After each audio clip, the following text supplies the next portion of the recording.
Screen ટાઈમના કારણે બાળકનો માનસિક વિકાસ નથી થઈ રહ્યો.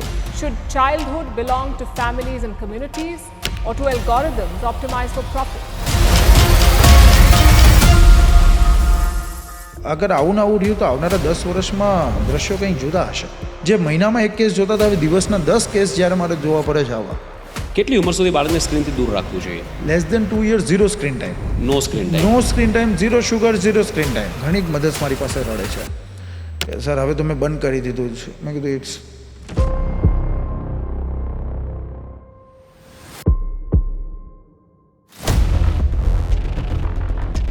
ઇન્ડિયામાં લોકો બ્રેસ્ટ ફીડિંગને સિરિયસલી લે ને તો દર વર્ષે 8.25 લાખ બાળકોના જીવ બચી શકે છે. It is absolutely true. એવી રીતના બનાવ્યું છે બ્રેસ્ટ મિલ્ક એ બાળકની બોડી માટે, એના હરેક ઓર્ગન્સ માટે, એમાં પછી બ્રેન પણ આવી ગયો એમાં, એના માટે જે પ્રોપર ક્વોન્ટિટીમાં જે માત્રામાં હરેક વસ્તુ જોઈએ એ માતાના દૂધમાં છે.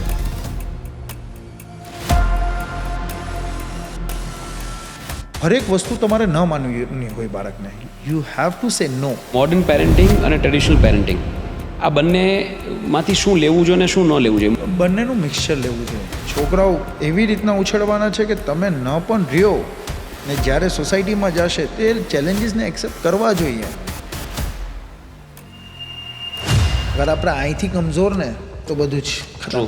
મારી સાથે એવું થતું હતું. મને એવું કહેતા હતા કે તું ચા વેચીશ, because world is not like your home. World is cruel, sometimes ruthless, as I say.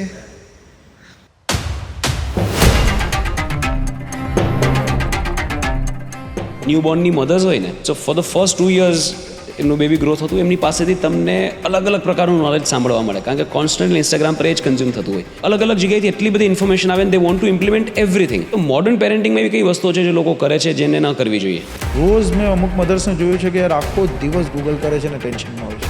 શું કામ કરું? તમે ટેન્શનમાં હશો, તમને દૂધ મિલ્ક નહીં આવે, તમારી તબિયત ખરાબ થાય. સોશિયલ મીડિયા પર 70-80% બધું ફેક દુનિયા છે યાર. It's fake life.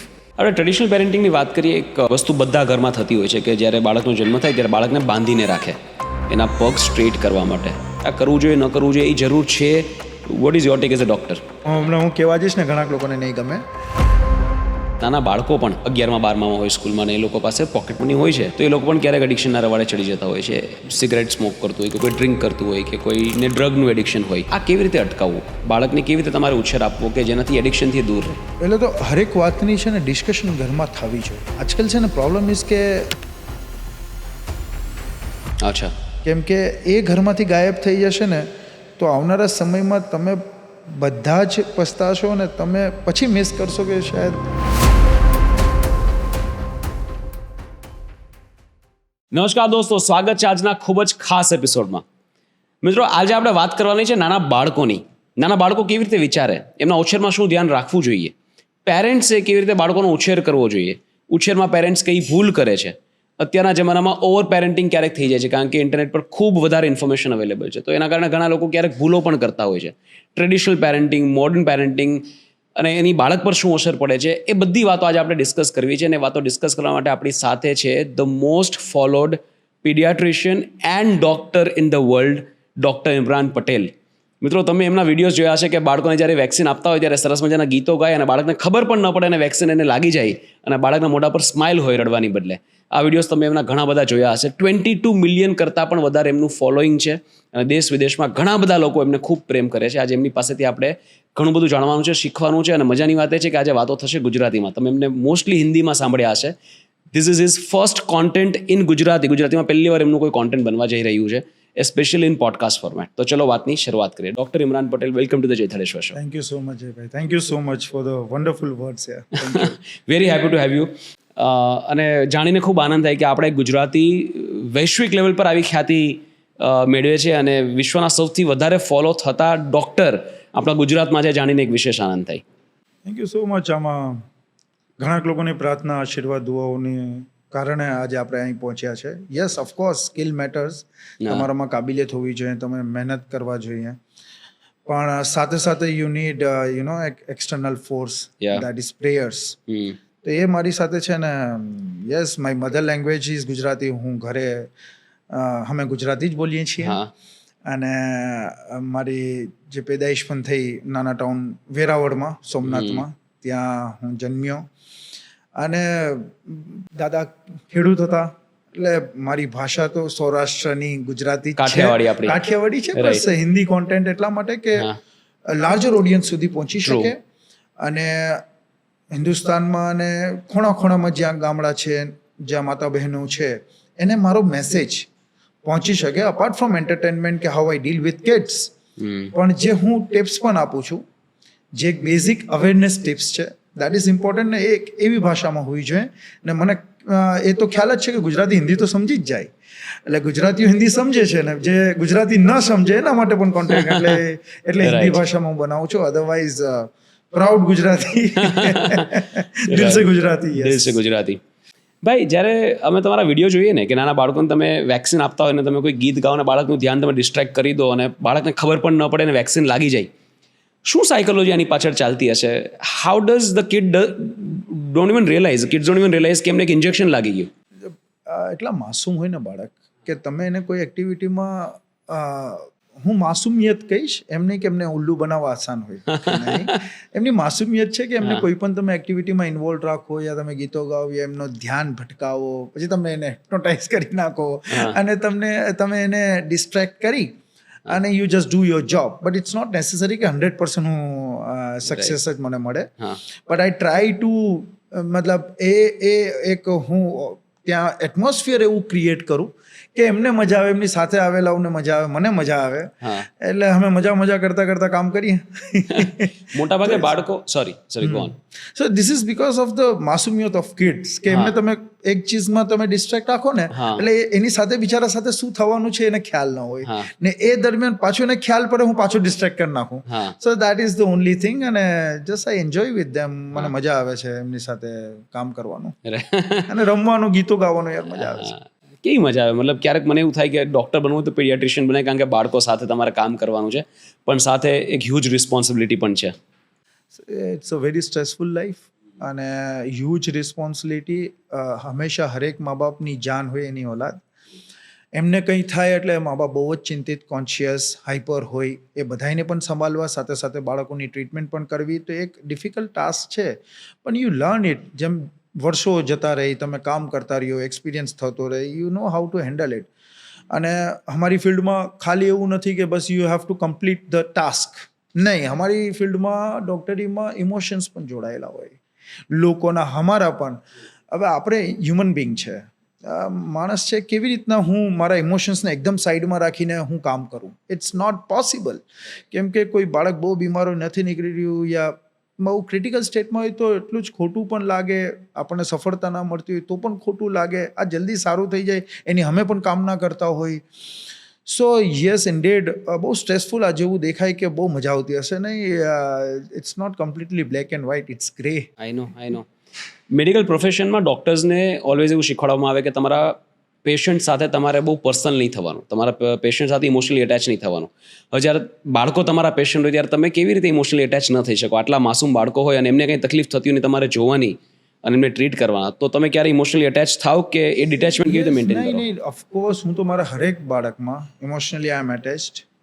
હું છું જ એમની સાથે. ઇટ ડઝન્ટ મીન કે એ મારા ડિસિઝનને ચેન્જ કરી નાખે. ઠીક છે, right. But sometimes V need to have that corner in your heart કે જે બાળકની પીડા અને મા બાપની પીડા સમજી શકે. તો એ જ મારો પણ હંમેશાથી જેવું ને, એ નેચરલી છે. That you cannot learn or adapt. Right. That is how we are. Like બધાની પોતપોતાની પર્સનાલિટી છે. હવે તમને એમ કેવું કે એક ટાસ્ક આપેલું છે કે ભાઈ તમારે ઇમોશનલી થવું જ નહીં, it's impossible. We are humans. થવાનું જ છે. હવે સોલ્જરને પણ કહે કે તમારે ભાઈ ઇમોશનલ થવાનું જ નથી, પણ સોલ્જર્સ આર હ્યુમન્સ. રાઈટ. એ લોકોમાં પણ ઇમોશન્સ હોય જ, બધા લોકોમાં છે. પણ how they portray it, how they balance it, તમારા ઇમોશન્સને અને તમારા કામને તમે કેવી રીતના બેલેન્સ કરો છો, ને તમારા રિઝલ્ટને કે તમારા જે પણ તમારા ડિસિઝનને એફેક્ટ ના કરતું હોય તો એ ઇમોશન્સ તો રાખવા જ પડે ને. ખાસ કરીને અમારી ફિલ્ડમાં રાખવા જ જોઈએ ઇમોશન્સ. કેમ કે બધા લોકો જે પણ કંઈ આવે છે એ શોખના મારે નથી આવતા, એ પીડામાં આવે છે. એટલે એ લોકોની પીઠ તો થબાવી જ પડે, યા કંધા પર હાથ મૂકવો જ પડે કે everything is going to be all right. ઘણીક વાર અમને બ્લેમ પણ મળે, ઘણીક વાર એવું થાય કે નારાજ કોઈ પેશન્ટ્સ ન સમજી શકે, કેમ કે બધાની માનસિકતા અલગ અલગ છે. એવું પણ થાય, પણ બીજો દિવસ નેક્સ્ટ ડે નેક્સ્ટ સેશન. એટલે આઈ કેનોટ કેરી. અગર મને આજે કોઈએ એમ કહી દીધું કે તમે અમારા માટે ભગવાન છો, તો પણ હું મારી જાતને એમ ના માની લઉં કે હું બહુ જોરદાર છું. અને કોઈએ મને એમ કહી દીધું કે નહીં યાર તમારાથી ન થયું, ફોર એક્ઝામ્પલ, કે નારાજ છે, તો નેક્સ્ટ દિવસે હું એ પણ બર્ડન ના રાખું કે મને બધાય ખરાબ જ કહેશે. એટલે જે દિવસ પતી ગયો, નેક્સ્ટ ડેથી નવી life. We have to deal with lifes of people. તો નવા ઇન્ટેન્શનથી, સાચી નિયતથી જેમાં કંઈક ચેન્જીસ લઈ આવી શકીએ કોઈની જીવનમાં, કોઈને સપોર્ટ કરી શકીએ, હેલ્પ કરી શકીએ, સારું ટ્રીટમેન્ટ કરી શકીએ, કંઈ નહીં તો સારી સલાહ આપી શકીએ. Right. That is what I think. True. જ્યારે બાળકનો જન્મ થાય ત્યારે ઘણા બધા પેરેન્ટ્સ સ્ટ્રગલ કરતા હોય કે બાળક ખૂબ રડ્યા કરે છે. અમુક બાળકો ખૂબ રડતા હોય અને અમુક બાળકો ન રડતા હોય.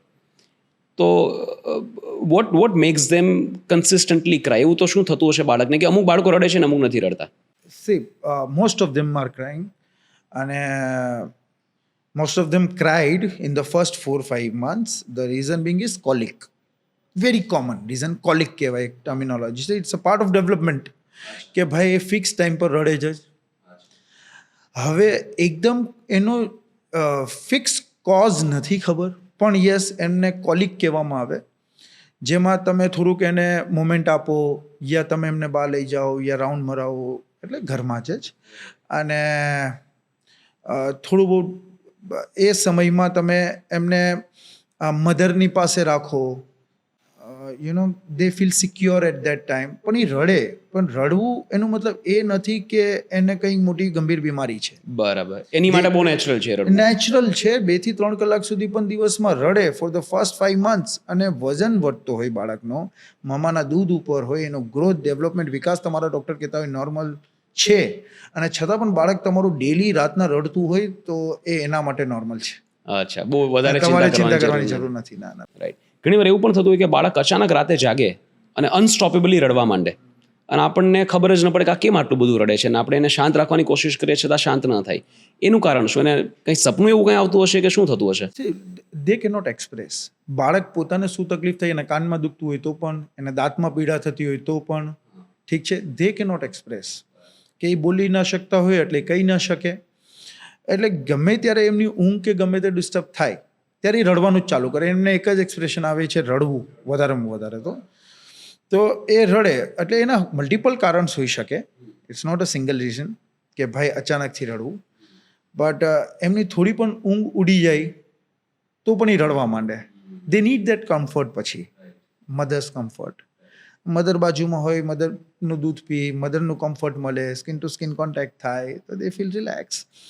એટલે અચાનક રડવાના હજારો કારણ છે, પણ એમ મારું એક કેવું છે કે એમને રડવા સિવાય બીજું કંઈ ના આવડે એ ટાઈમે. દે કેનોટ એક્સપ્રેસ ઇટ, રાઈટ. તો દેટ ઇઝ અ રીઝન. અને એનો કોઈ ચિંતાનો વિષય નથી કે ભાઈ અચાનકથી રડ્યું તો શું થઈ ગયું હશે. આજકાલ ઓવર પ્રોટેક્ટિવ પેરેન્ટ્સ છે જે ડરી જાય છે. રાઈટ. કે શું થયું છે. દેન દે ગૂગલ ઇટ. પછી એઆઈ પ્લેટફોર્મ પર પણ ઘણી જગ્યાએ દે સર્ચ ઇટ, અને એમાં પછી એટલી મલ્ટિપલ ચીજો આવે, એ વધારે ટેન્શનમાં નાખી દે. મેં પોતે જ કરેલું છે. ઇનફેક્ટ મારી નીસ એક વખત આ રીતે રડતી હતી, એટલે મેં ઓનલાઈન સર્ચ કર્યું અને મને ઓનલાઈન પ્લેટફોર્મ એવું કીધું કે એને નાઇટ ટેરર્સ આવે બાળકોને.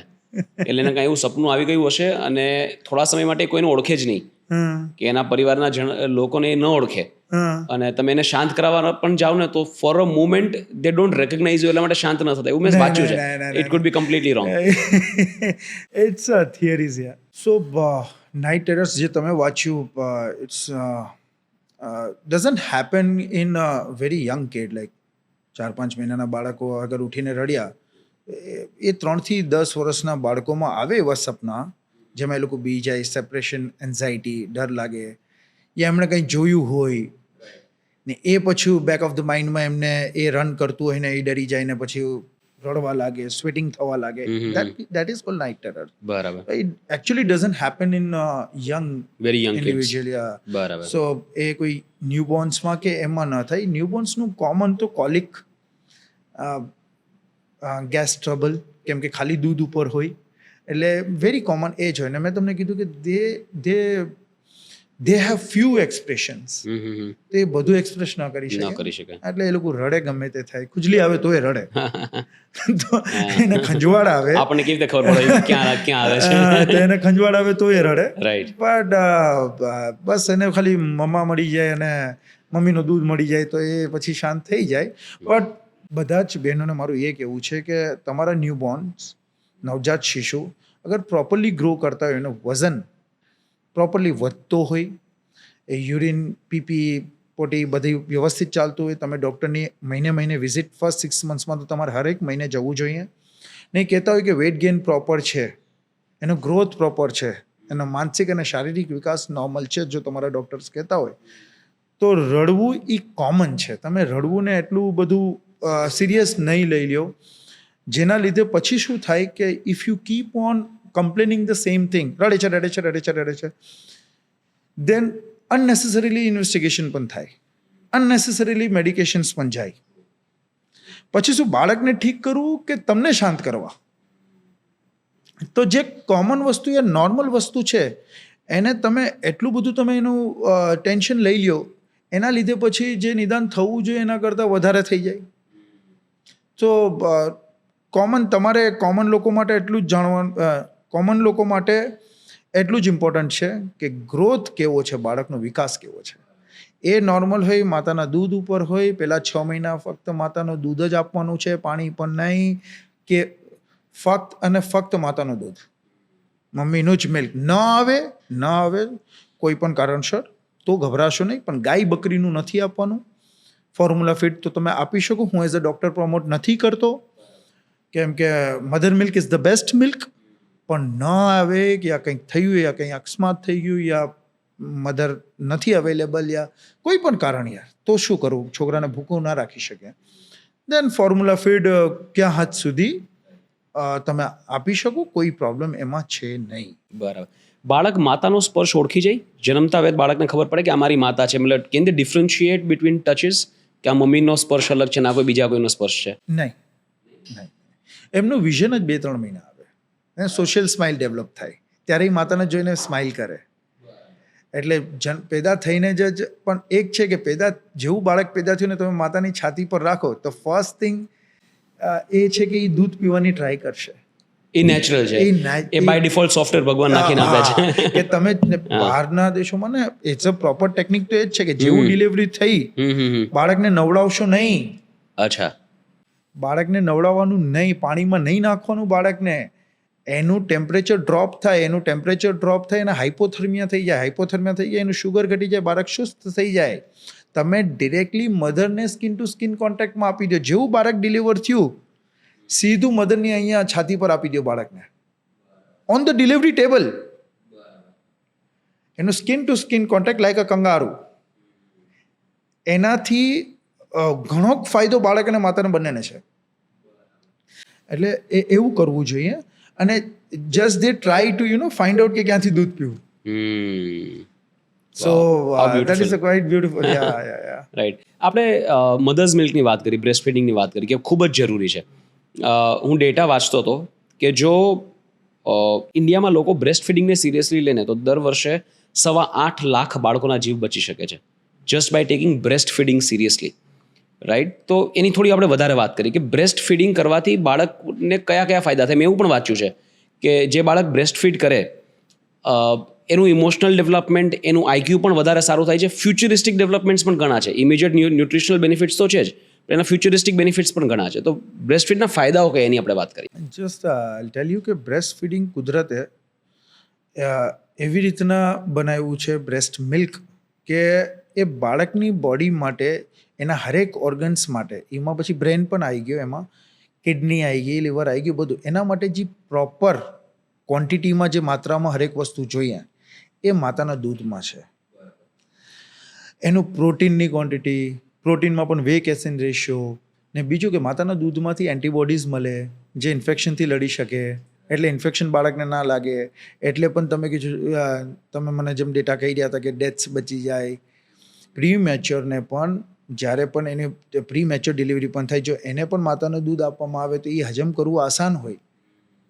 સો yes, it is absolutely true કે મધર મિલ્કથી જે બેઝિકલી ઇન્ફેક્શન જ ઘટી ગયા ને તમને એન્ટીબોડીઝ મળે છે એક્સ્ટ્રા, એ તો અલગ ટુ ફાઇટ અગેન્સ્ટ ઇન્ફેક્શન. તો maximum deaths in newborn is because of infection. Maximum બચ્ચાઓમાં ઇન્ફેક્શન લાગે. જે માતાઓને દૂધ નથી આવતા એમને એ બાળકોને બકરીનું ને ગાયનું ને ગામડામાં બધી પાણી નાખીને ને બધું આપતો હોય. હવે કેટલું તમે આ ડિરેક્ટલી પ્રોડક્શન થયું માતાના શરીરમાં ને ડિરેક્ટલી બચ્ચાના પેટમાં ગયું. આ તમે બહારના જેટલા પણ પ્રોસેસ જે કરો છો એનાથી ઇન્ફેક્શન લાગવાના ચાન્સીસ, ચેપ લાગવાના ચાન્સીસ કેટલાક વધી ગયા. હવે આપણું પોડકાસ્ટ સાંભળીને કોઈને એવું ના લાગે જે માતાને દૂધ નથી આવતું એને ડિપ્રેશન ન થવું જોઈએ. દેટ્સ ઓકે બેટા. અગર નથી આવતું તો દેટ્સ કમ્પ્લીટલી ઓકે. એનો મતલબ એ નથી કે તમારું બાળક માનસિક રૂપથી એકદમ નહીં હોશિયાર થાય, એવું પણ નથી.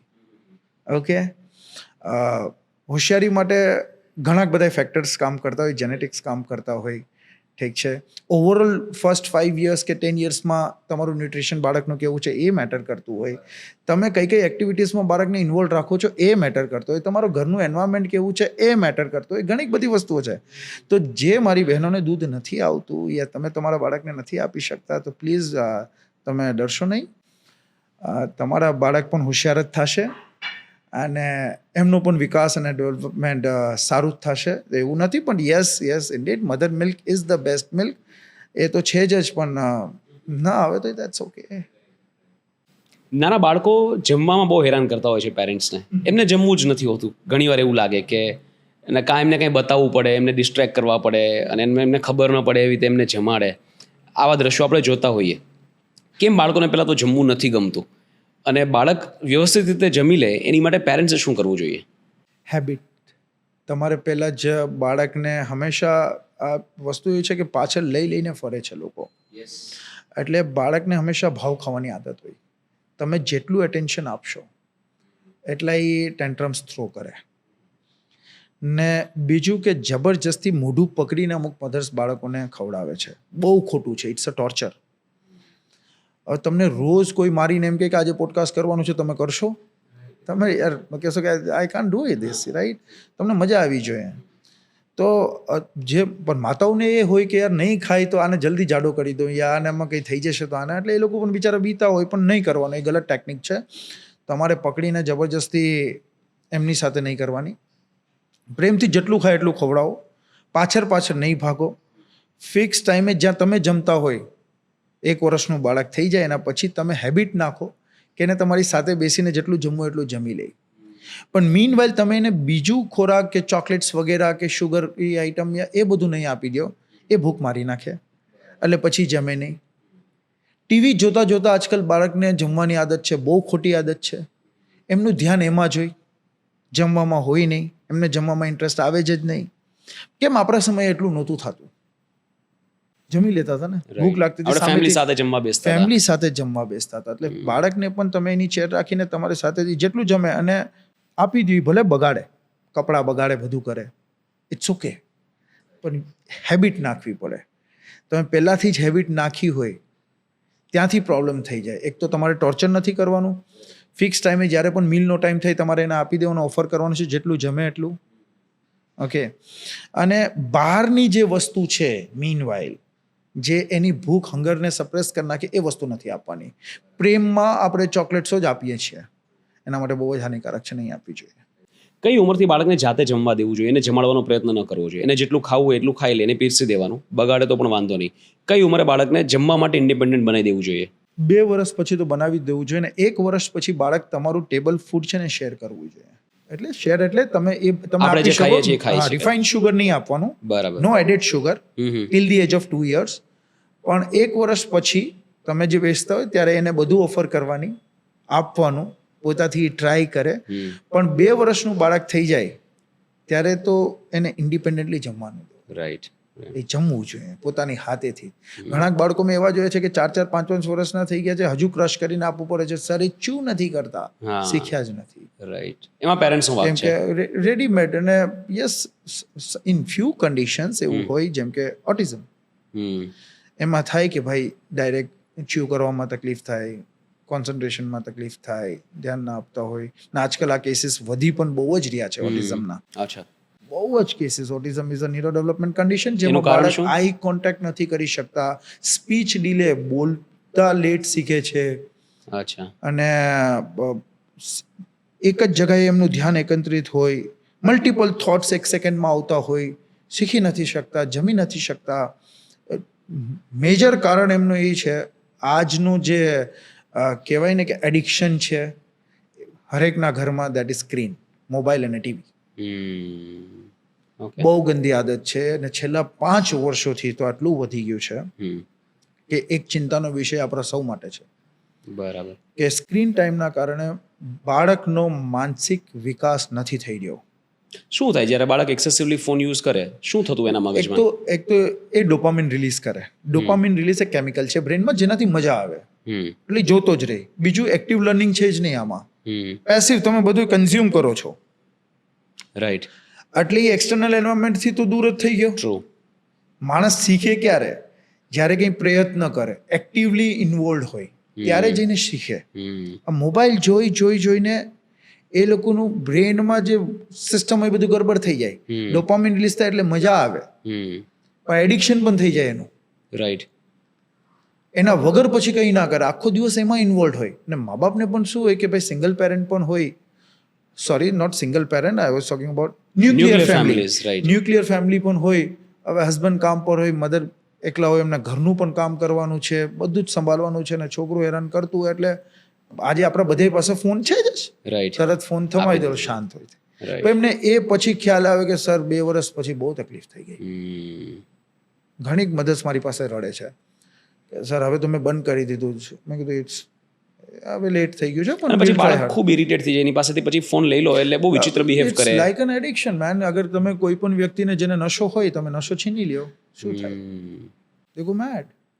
એ કોન્સન્ટ્રેટ જ ના કરી શકે, ચીડચીડું પણ કરી શકે, બિહેવિયરલ ઇશ્યુઝ સ્ટાર્ટ થઈ જાય. એટલે મારી સૌને અપીલ છે એન્ડ હમ્બલ રિક્વેસ્ટ, અગર આવું રહ્યું તો આવનારા 10 વર્ષમાં દ્રશ્યો કંઈ જુદા હશે. બાળકો માટે બહુ ચિંતા થઈ રહી મને, ખરેખર કહું છું. કેમ કે જે મહિનામાં 1 કેસ જોતા હતા, હવે દિવસના 10 કેસ જ્યારે મારે જોવા પડે છે આવા, તો એ એક એક તકલીફવાળી વસ્તુ છે, કે ચિંતાનો વિષય છે કે પ્લીઝ સ્ટોપ ગિવિંગ સ્ક્રીન. તમે તમારા બાળકોને મોબાઈલ ટીવીથી છેટો રાખો, એને રમવા દો, એને નીચે જવા દો, યા ફ્રેન્ડ સર્કલ સાથે રમવા દો, એને જે કરવું એ કરવા દો. કેટલી ઉંમર સુધી બાળકને સ્ક્રીનથી દૂર રાખવું જોઈએ? Less than 2 years, 0 screen time. No screen time. No screen time, 0 sugar, 0 screen time. Less than 2 years. Less than 2 years. પણ આપણે આપવાની આદત જ નહીં નાખો. શું ફાયદો છે એનાથી? રાઈટ. શું ફાયદો છે? એટલીસ્ટ ફર્સ્ટ 5 years હું કન્વીનિયન્સ છે, પેરેન્ટ્સ કન્વીનિયન્સ છે. બુક્સ અને સ્ટડીઝ એમ કહે છે less than 2 years 0 screen time. હું કહું છું less than 5 years 0 screen time. જેટલા પેશન્ટ્સ જોઈ રહ્યો છું ને, મને દુઃખ થાય છે યાર, કે આવું કેમ થઈ રહ્યું છે. લોંગ ટર્મમાં શું નુકસાન થાય બાળકને સ્ક્રીન ટાઈમથી? લોંગ ટર્મમાં ઓટિઝમ, ADHD, આ બધા બિહેવિયરલ બીમારીઓ જે છે, પછી આખા લાઈફ એની સાથે રહે. યસ, એને પછી થેરેપીઝની જરૂર પડે, દવાઓની જરૂર પડે, ને એમાં પણ પછી માઇલ્ડ, મોડરેટ, સિવિયર કેસીસ હોય, ડિપેન્ડ્સ. પણ પછી યાર એની જે હોશિયાર હોય, એવું નથી કે એ લોકો ગાંડા થઈ જાય. હોશિયાર હોય, IQ લેવલ સરસ હોય, પણ જે સ્કૂલ પરફોર્મન્સ, જે કોન્સન્ટ્રેશન હોય, જેમ સોસાયટીમાં બીજા બાળકો સાથે એ લોકો રમવા પણ જાય તો એ લોકો જુદા દેખાય, જુદું વર્તન કરે. રાઈટ. રાઈટ. સોશિયલી પણ એ પછી એમને તકલીફ થાય. અને આપણા ઘરમાં બધું જ હોય, આપણે એટલી મહેનત કરતા હોય, સારું ઘર, સારી ગાડી, સારું જમવાનું, બધું જ હોય, ને આપણે આપણા હાથેથી આપણા બાળકનું માનસિક વિકાસમાં પ્રોબ્લેમેટિક થઈ રહ્યા હોય, then we need to think about it. કે આપણે ક્યાં ખોટું કરી રહ્યા છે. રાઈટ. આજકાલ આપણે ઓર્ગેનિકની વાતો કરી રહ્યા છે, આપણે શુદ્ધતાની વાતો કરી રહ્યા છે, આપણે કહીએ છીએ કે ભાઈ આ બધું મિક્સમાં આવે છે ને, પેસ્ટિસાઇડ્સ ને બધું આ નાખે છે ને ઘરમાં યાર આપણે એવા કામ કરી રહ્યા છે જે તમે જાણીબૂજીને નથી કરી રહ્યા. આઈ નો દેટ, પણ as a doctor I have been seeing it since long time કે યાર હવે આ પ્રોબ્લેમેટિક થઈ રહ્યું છે, જેના લીધે કોવિડમાં ઘરે બાળકો રહ્યા, ફોન વધારે ઇસ્તેમાલ, સ્કૂલો બંધ હતી, રાઈટ, એટલે આ કેસીસ ઇમર્જ થઈ ગયા, વધારે આવ્યા. એટલે સ્ક્રીન ટાઈમથી દૂર જ રાખવું જોઈએ બાળકોને. ઇટ્સ વેરી, હું હરેક પ્લેટફોર્મ પર આવ છે આજકાલ બોલી રહ્યો છું, રાઈટ, અને કહી પણ રહ્યો છું, કેમ કે મને લાગે છે કે આવું ને આવું ચાલતું રહેશે તો નુકસાન બહુ મોટું થઈ જશે દેશને, પેઢી માટે પણ ને આપણા આવનારો જનરેશન માટે. રાઈટ. Right right. બાળક જ્યારે મોટું થતું હોય જન્મ પછી ધીરે ધીરે અલગ અલગ ફેઝિસ થ્રુ નીકળે. એમાંથી એક એવો ફેઝ આવે કે બાળકને દરેક વસ્તુમાં ઇરિટેશન આવે, દરેક વસ્તુમાં બાળક ટેન્ટ્રમ્સ થ્રો કરે, આપણું માને નહીં, થોડું આપણને એવું લાગે કે આપણા કંટ્રોલની બહાર જઈ રહ્યું છે. એ ફેઝ શું કામ આવે અને આવા કયા કયા ફેઝિસ હોય જે પેરેન્ટે અકનોલેજ કરવા જોઈએ અને એની અન્ડરસ્ટેન્ડિંગ લેવી જોઈએ કે આ નોર્મલ છે? હવે 3, 4, 5 વર્ષનું બાળક હોય ને એ ટેન્ટ્રમ્સ થ્રો કરે, પણ થોડા બહુ ટેન્ટ્રમ્સ થ્રો કરે તો આપણે સમજી લઈએ કે ફાઇન એ બાળક છે, પણ શું હરેક વસ્તુ તમે એની માની લ્યો તો એ પબ્લિકલી પણ ટેન્ટ્રમ્સ થ્રો કરશે, પછી તમે નહીં સહન કરી શકો, પછી તમે એવું કરશો જે એઝ અ પેરેન્ટ તમારે ન કરવું જોઈએ, હાથ ઉપાડી દો યા તમે બહુ સ્ટ્રિક્ટ પછી થઈ જાઓ. નહીં, બહુ જ બેલેન્સ હોવું જોઈએ પેરેન્ટિંગમાં પણ, કે જૂની પેરેન્ટિંગ અને મોડર્ન ટ્રેડિશનલ એન્ડ મોડર્ન પેરેન્ટિંગનું બહુ બેલેન્સ હોવું જોઈએ. જ્યાં તમારે સ્ટ્રિક્ટ રહેવું જોઈએ અહીંયા રહેવું જોઈએ. હવે એવા ડિફરન્ટ ફેઝ ઓફ લાઈફ આવે સિન્સ ચાઇલ્ડહુડ ટુ એડલ્ટહુડમાં, પણ રહી વાત ટેન્ટ્રમ્સની, તો હરેક વસ્તુ તમારે ન માનવી હોય બાળકને. You have to say no, try to learn that. એવું જ નથી કે દુનિયામાં આપણી જ ઘરે પહેલું બાળક જન્મ્યું છે. Yes, you love them, I know that, we love our kids, but એમના સારા માટે તમારે બેલેન્સ રાખવું પડે.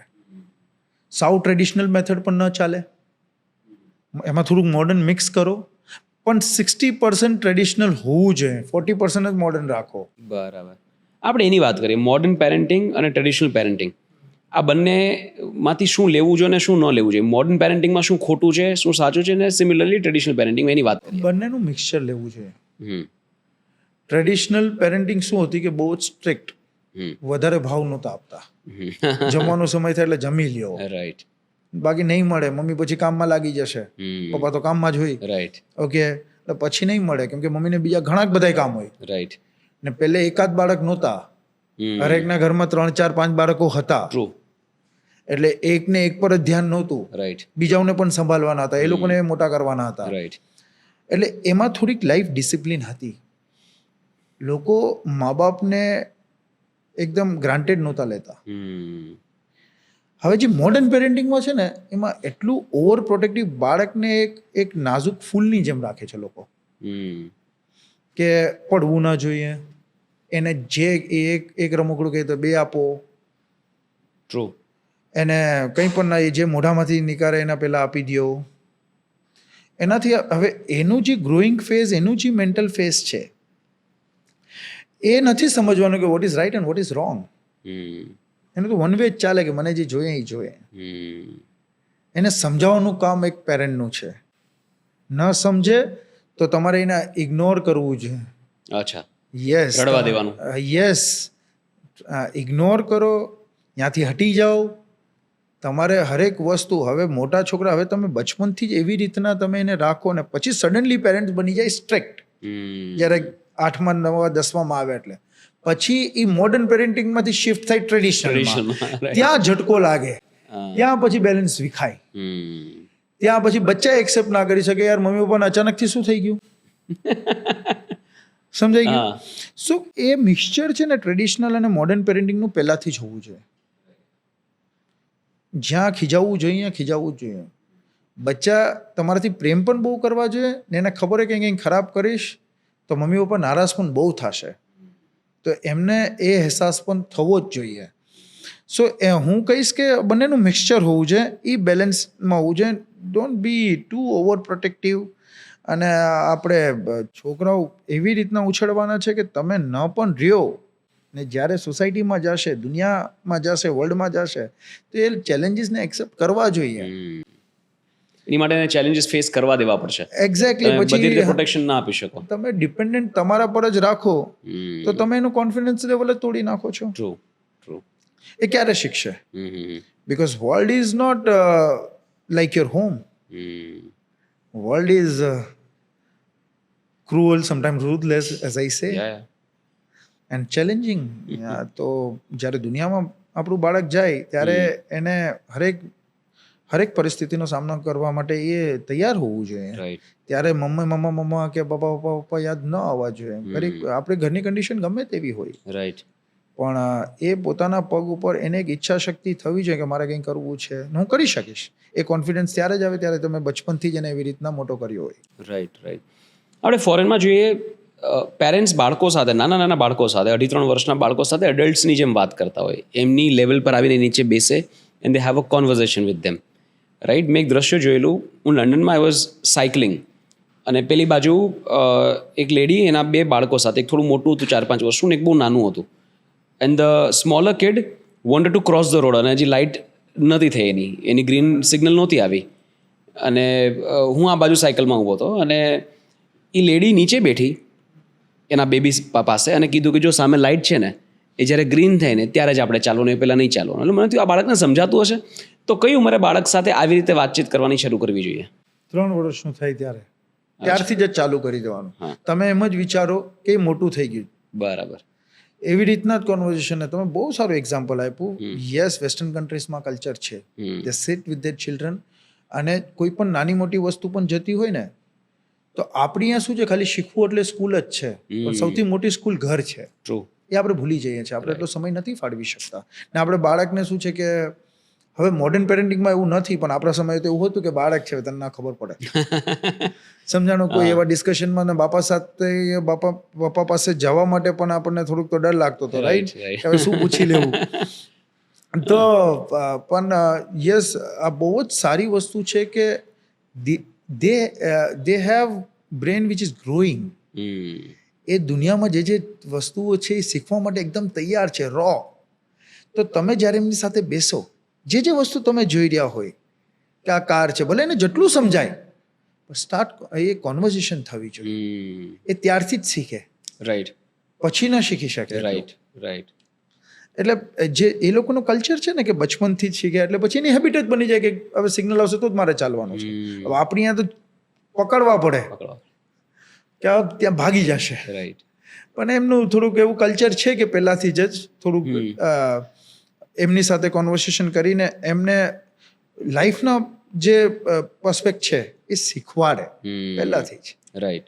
અને ઘણા ડિસએડવાન્ટેજ પણ છે વેસ્ટર્ન્સ લાઈફના અને એડવાન્ટેજીસ પણ છે. આપણે સારી વસ્તુ આપણે શીખવાની જરૂર છે. કેમ કે ત્યાં 18 વર્ષના છોકરા થઈ જાય પછી તો મા બાપનો કોઈ કંટ્રોલ જ નથી હોતો. એટલીસ્ટ આપણે અહીંયા સારું છે કે આપણે 50 વર્ષના થઈ જાય, 60 વર્ષના, આપણી મા બાપની હંમેશા ઇજ્જત આપણે કરીએ, એમના સામે આપણે ન થઈએ. એ આપણું કલ્ચર છે ને એ સારું કલ્ચર છે. પણ બચપનમાં જે વસ્તુ છે, to all the parents, mummy papa દાદા દાદી, તમે જ્યારે એમની સાથે બેસા હોય એમ જ વાતો કરો કે આ કોઈ મોટો માણસ છે, જો કે મોટી લેડી છે, આપણે એવી રીતના. પછી તમને એટલી મજા આવે ને, ધ વે દે કમ્યુનિકેટ અને the way they ask you questions ના, તમને you will be amaze to see that કે યાર આ કેમ આટલું બધું પૂછી શકે છે. તમને એક્સપેક્ટેશન ના હોય એવા સવાલો પૂછે. ને રિમેમ્બર, જે છોકરું વધારે સવાલો પૂછતું હોય, વારંવાર સવાલો પૂછતું હોય, કંટાળશો નહીં. એ છોકરું બહુ જ હોશિયાર થવાનું છે. રાઈટ. એના દિમાગમાં આટલા સવાલો આવે છે કેમ? કેમ કે એના દિમાગ એક્સપ્લોર કરી રહ્યું છે. રાઈટ. કે શું છે મમ્મા, આ શું છે, આ શું છે, આ કેમ છે, આ કેમ છે. એ સવાલ છોકરું જે વધારે પૂછતું હોય ને, એને હંમેશા એપ્રિશિએટ કરવાનો, એનો જવાબ આપો. એનાથી કંટાળીને એવું નહીં કે યાર ચૂપ થઈ જતું, યાર આ બહુ સવાલો પૂછે છે. એ તમારું છોકરું બહુ હોશિયાર થવાનું છે. રાઈટ. અને મોટા ભાગે પેલા ટ્રેડિશનલ પેરેન્ટિંગમાં એવું થતું, બહુ સવાલો પૂછે ને, ભાઈ તું ક્યારનો બોલ કરે, ચૂપ રહે ને ભાઈ, ચૂપ થવાનું શું લઈશ, એવું પૂછે. પણ મારું એવું માનવું છે ક્યુરિયોસિટી છે ને બહુ અંડરરેટેડ વર્ચ્યુ છે. જો કોઈ વ્યક્તિમાં ક્યુરિયોસિટી હોય ને તો એ ઘણી બધી વસ્તુઓ એ જાતે જ શીખી જશે, પોતાના રસ્તા ઓપોર્ચ્યુનિટીઝ જાતે જ શોધી લેશે ને પોતાના તકલીફોના સોલ્યુશન્સ પણ જાતે શોધી લેશે. પણ મોટાભાગે ક્યુરિયોસિટીને આપણે નર્ચર નથી થવા દેતા. ક્યુરિયોસિટી ડેવલપ કરી શકાય કે કોઈ બાળક ક્યુરિયસ નથી, સવાલો નથી પૂછતું, તો એને કેવી રીતે સવાલો પૂછતું કરવું? એને આપણે પૂછવાના સવાલો. ટેલ મી વોટ ઇટ ઇઝ, કે આ શું છે તે જોયું. એને એન્કરેજ કરવું પડે. કેમ કે બધાય બચ્ચા ડિફરન્ટ હોય. કોઈ ઇન્ટ્રોવર્ટ હોય કે એક્સ્ટ્રોવર્ટ હોય, કોઈ બહુ બોલતું હોય, કોઈ ઓછું બોલતું હોય. બધાના પોતપોતાના કેલિબર્સ છે. તો એમાં તમારે ઇન્વોલ્વ થવાનું. જેવા મા બાપ એવી ઓલાદ થાય, જેવા જીન્સ આવે એવી રીતના હોય. રાઈટ. સો એની સાથે તમે કોન્વર્સેશન કરો મેક્સિમમ. એ ન પૂછતું તો તમે પૂછો, તમે સમય કાઢો. પણ પહેલેના યસ ટ્રેડિશનલમાં તો એમ જ હતું કે મોટો થઈને શીખશે. મોટો થઈને શીખી જશે રાઈટ. ને શીખી પણ ગયા આપણે હા હા પણ એટલે એવું નથી કે એટલું બધું ખરાબ હતું. We are doing fine. We are doing fine યાર હમણાં સુધી તો આપણે બધું સારું જ કરી રહ્યા છે Right. પણ મારા હિસાબથી હવેની જનરેશનને યસ આપણે કેમ કે હવે ગ્લોબલાઇઝેશન થઈ ગયું છે આપણા છોકરાઓ કાલે ક્યાં હશે રાઈટ. કઈ કન્ટ્રીમાં જશે ક્યાં હશે તો આપણે એટલા સક્ષમ એમને બનાવવા પડે કે ગમે ત્યાં જાય ત્યાં એમનું કોન્ફિડન્સ લેવલ હાઈ પર હોવું જોઈએ ટ્રુ. અને દેટ ઇઝ વોટ મેટર્સ મને લાગે છે તમારો આત્મવિશ્વાસ હોવો બહુ જ ઇમ્પોર્ટન્ટ છે બાકી તમે ને હું બંને જણા આપણે નાના ગામથી આવેલા મોટા શહેરોમાં વસ્યા રાઈટ.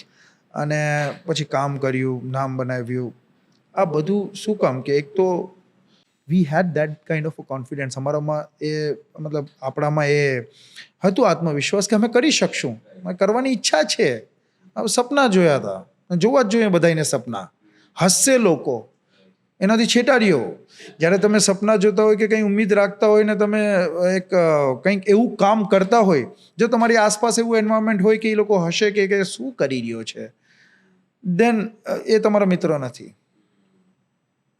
અને ઓલવેઝ બિલ્ડ દેટ કોન્ફિડન્સ કે બાબા હું કરી શકીશ આજે નહીં તો કાલે આ ખાલી કહેવાની વાતો નથી આ મેં પોતે પર્સનલી એક્સપિરિયન્સ કર્યું છે કે કોઈ પણ મંચ પર કોઈ પણ જગ્યાએ અગર તમારામાં આત્મવિશ્વાસ હોય તો તમે તમારું બેસ્ટ આપી શકશો અને જે મિત્ર કે ગ્રુપ તમને ડિમોટિવેટ કરતા હોય એમનાથી છેટાડ્યો હા ખરાબ કામ કરો અને તમને કહેતા હોય કંઈ તો એ સાચા મિત્રો બાકી જો મિત્ર હસતા હોય કે આ તું શું કરી મારા પર હસતા હતા 6-7 વર્ષ પહેલાં જ્યારે હું વિડીયો બનાવતો હતો કે આ શું કરી રહ્યો છે as a doctor as a paediatrician right પણ મને મજા આવતી હતી અને મને લાગતું હતું કે નહીં યાર મારે કંઈક કરવું છે કંઈક ચેન્જીસ લાવવા છે હવે લોકો વિચારતા હશે કે કેવી રીતે કોન્ટેન્ટ સ્ટાર્ટ કરવું.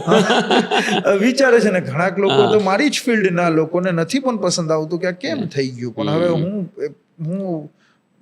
હું નારાજ પણ નથી એમનાથી કેમ કે જો ચર્ચા થઈ રહી ને મારી વાતો થઈ રહી તો કંઈક તો હું સારું કામ કરી રહ્યો છું. Absolutely. First they ignore you, પહેલા તમને ઇગ્નોર કરે કે આ ઠીક છે કરે છે, ધેન દે મોક યુ, પછી તમારી મજાક ઉડાવે, તમારા વિશે વાતો કરે, એ બધું કરવાનું ચાલુ કરે, પછી then they copy you because then they have no option. But still, if they copy me also, they won't be able to do it because the thing is that kind of confidence I have. Yes, I am SRK of medicine. યાર આપણે કર્યું છે કંઈક સ્કિલને develop કર્યું છે ને એ confidence રાખવો જ જોઈએ કે ને જ્યારે આપણે કંઈક નહોતા ત્યારે કહેતા હતા લોકો પણ મેં એના પર ધ્યાન ના દીધું. Yes it affects you sometimes કે હું સહી દિશામાં જઈ રહ્યો છું કે નહીં પણ એ બધું હું નથી વિચારતો યાર કે સહી દિશામાં ક્યારે જશું કે શું નહીં. આપણે જે ગમે છે સારું ગમે છે કંઈક કરવાની ઈચ્છા છે ને ક્યારે યાર પબ્લિક તમને ઉપર પહોંચાડી દે યા તમને પસંદ કરવા લાગે ત્યારે તમારો કોન્ફિડન્સ લેવલ બમણો થઈ જાય કે yes I was doing a right thing. ભાઈ 1.25 કરોડ લોકો તમને માત્ર ઇન્સ્ટાગ્રામમાં ફોલો કરે છે, આટલા બધા લોકો તમને પ્રેમ કરે છે, તમારું એન્ગેજમેન્ટ જુઓ રાઈટ. એટલે મને નથી લાગતું કે કોઈ બીજું શું વિચારે છે શું બોલે છે એનાથી કંઈ પણ ફરક પડવો જોઈએ. Ultimately the ઓડિયન્સીસ love is what matters. અને I can see that in the different parts of world and even in India also. As a doctor મેં કદી વિચાર્યું જ નહોતું ને રાઈટ કે doctor can become a celebrity right કે એમની સાથે કોઈ CRPFના જવાનો હોય કે પોલીસ અધિકારીઓ હોય કે ક્યાંય એરપોર્ટ પર જતો હોય ગમે ત્યાં आम इंसान या ड्राइवर हो या रिक्शावार हो कि सर एक फोटो मिलेगा आप मेरे घर वाले देखते हैं तो आप આપણા કામથી યાર સોશિયલ મીડિયાના કામથી છે ને એ તમે જ્યારે સાચી નિયતથી કામ કરો તો આઈ થિંક લોકોને પસંદ આવે and if you have that kind of a skill અને પોઝિટિવિટી એ ઝલકીને આવે સ્ક્રીન ઉપર પણ તો કંઈ તમે ફેક લાંબુ ના રમી શકો. ટ્રુ તમે જે છો એ છો અને એમાં મને બહુ જ હું પોતાની જાતને નસીબદાર માનું છું કે નાના ગામડાથી આવીને જો અહીં સુધી પહોંચ્યા હોય તો લોંગ વે ટુ ગો. હજી તો ઘણું બધું કરવાનું છે ને કરતા રહીએ છીએ જેમ સારું લાગે છે મનને સારું લાગે છે એવું કરતા રહીએ છીએ અને બસ બધાના આશીર્વાદ જોશે આમાં કે યાર આવું જ કામ કરતા રહીએ અને તમારો પ્રેમ બધાનો મળતો રહે. રાઈટ. અને સ્પેશિયલી જ્યારે બાળકોના આશીર્વાદ મળે, મૂંગા આશીર્વાદ કે એ લોકો એક્સપ્રેસ નથી કરી શકતા પણ છતાં ક્યારેક તમારાથી એમને કોઈ ફાયદો થયો હોય કે એમને કોઈ રાહત મળી હોય, રિલીફ મળી હોય તો એ મૂંગા આશીર્વાદ પણ ક્યારેક તો કામ કરે છે. એ જ કામ કરી ગયા લાગે છે.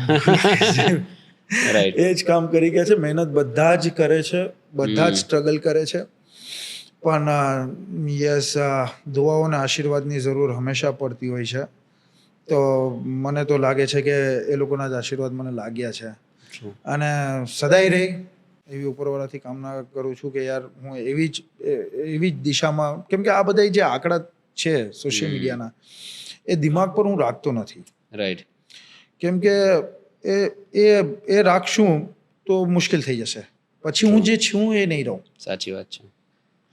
એ આંકડા તો વધતા રહેશે ને અગર આજ હું દિશામાં ચાલતો રહ્યો ને જેવો હું છું એવો જ રહ્યો તો વાંધો નહીં આવે અને એવું જ રહેવાનો અમારા પ્રયાસો છે. But yes, sometimes it happens કે હું પણ એક મનુષ્ય છું, એક માણસ છું.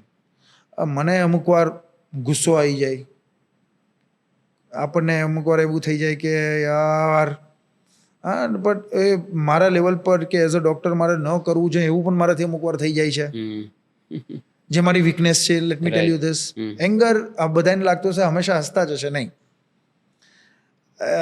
એંગર એક મારો એક ઇસ્યુ છે. ક્યારે ગુસ્સો આવે?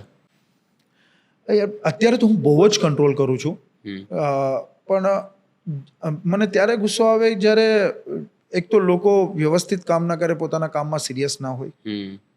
ખાસ કરીને મારી ફિલ્ડમાં છે ને, one decision can save life and one mistake can cost one. So અમે ભૂલ ન કરીએ એના માટે શું છે કે કોઈ સિરિયસલી પોતાનું કામ ન કરતું હોય અને કામમાં ઈમાનદારી ન રાખે તો મને ગુસ્સો આવે. કોઈ મને છેતરે તો મને, કેમ કે હું ઇમોશનલ માણસ છું, રાઈટ, જેટલો પ્રેમ કરું છું ઇમોશનલી એટલો પછી મને ગુસ્સો પણ આવી જાય, રાઈટ, કે યાર તમે છેતરી લીધો મને એમ. અને જ્યારે હું કંઈક સારું કરવા ઈચ્છતો હોય તો એ અમુક લોકો તમને બિલો ધ બેલ્ટ જઈને દે હિટ યુ અને તમને એવી રીતના દર્શાવે કે નહીં તમારી ભૂલ જ છે, જેમ કે આપણી ઈચ્છા જ ન હોય કે આપણે કોઈ કર્યું જ ના હોય ને વારંવાર કહે અને એવી વાતો કરે કે એવી, તો એ ટાઈમે આઈ લૂઝ માય ટેમ્પર, પણ I am controlling on that because it is not good. ગુસ્સોનો કોઈ ફાયદો જ નથી. ટ્રુ. અલ્ટિમેટલી એનાથી તમને જ નુકસાન થશે. એક્ઝેક્ટલી. અને એના પર હું કંટ્રોલ કરી રહ્યો છું અને હું કોશિશ કરું છું કે હું ઇગ્નોર કરી દઉં, રાઈટ, અવોઇડ કરી દઉં. હવે એ પણ શીખવું એક મુશ્કેલ ટાસ્ક છે. ટ્રુ. કેમ કે બધા જ ને જ આવે ગુસ્સો પણ, રાઈટ. પણ કેટલી હદ સુધી કંટ્રોલ કરવું? બાકી મને બચ્ચાઓ જોડે બહુ મજા આવે એટલે જ હું થોડો રિલેક્સ રહું છું. રાઈટ. માસુમ યાર એમની સાથે હસો મસ્તી કરો, મજા આવે મને. પણ બાકી હું કોઈના પણ ટેન્ટ્રમ્સ બચ્ચા સિવાય કોઈના ઝેલતો નથી.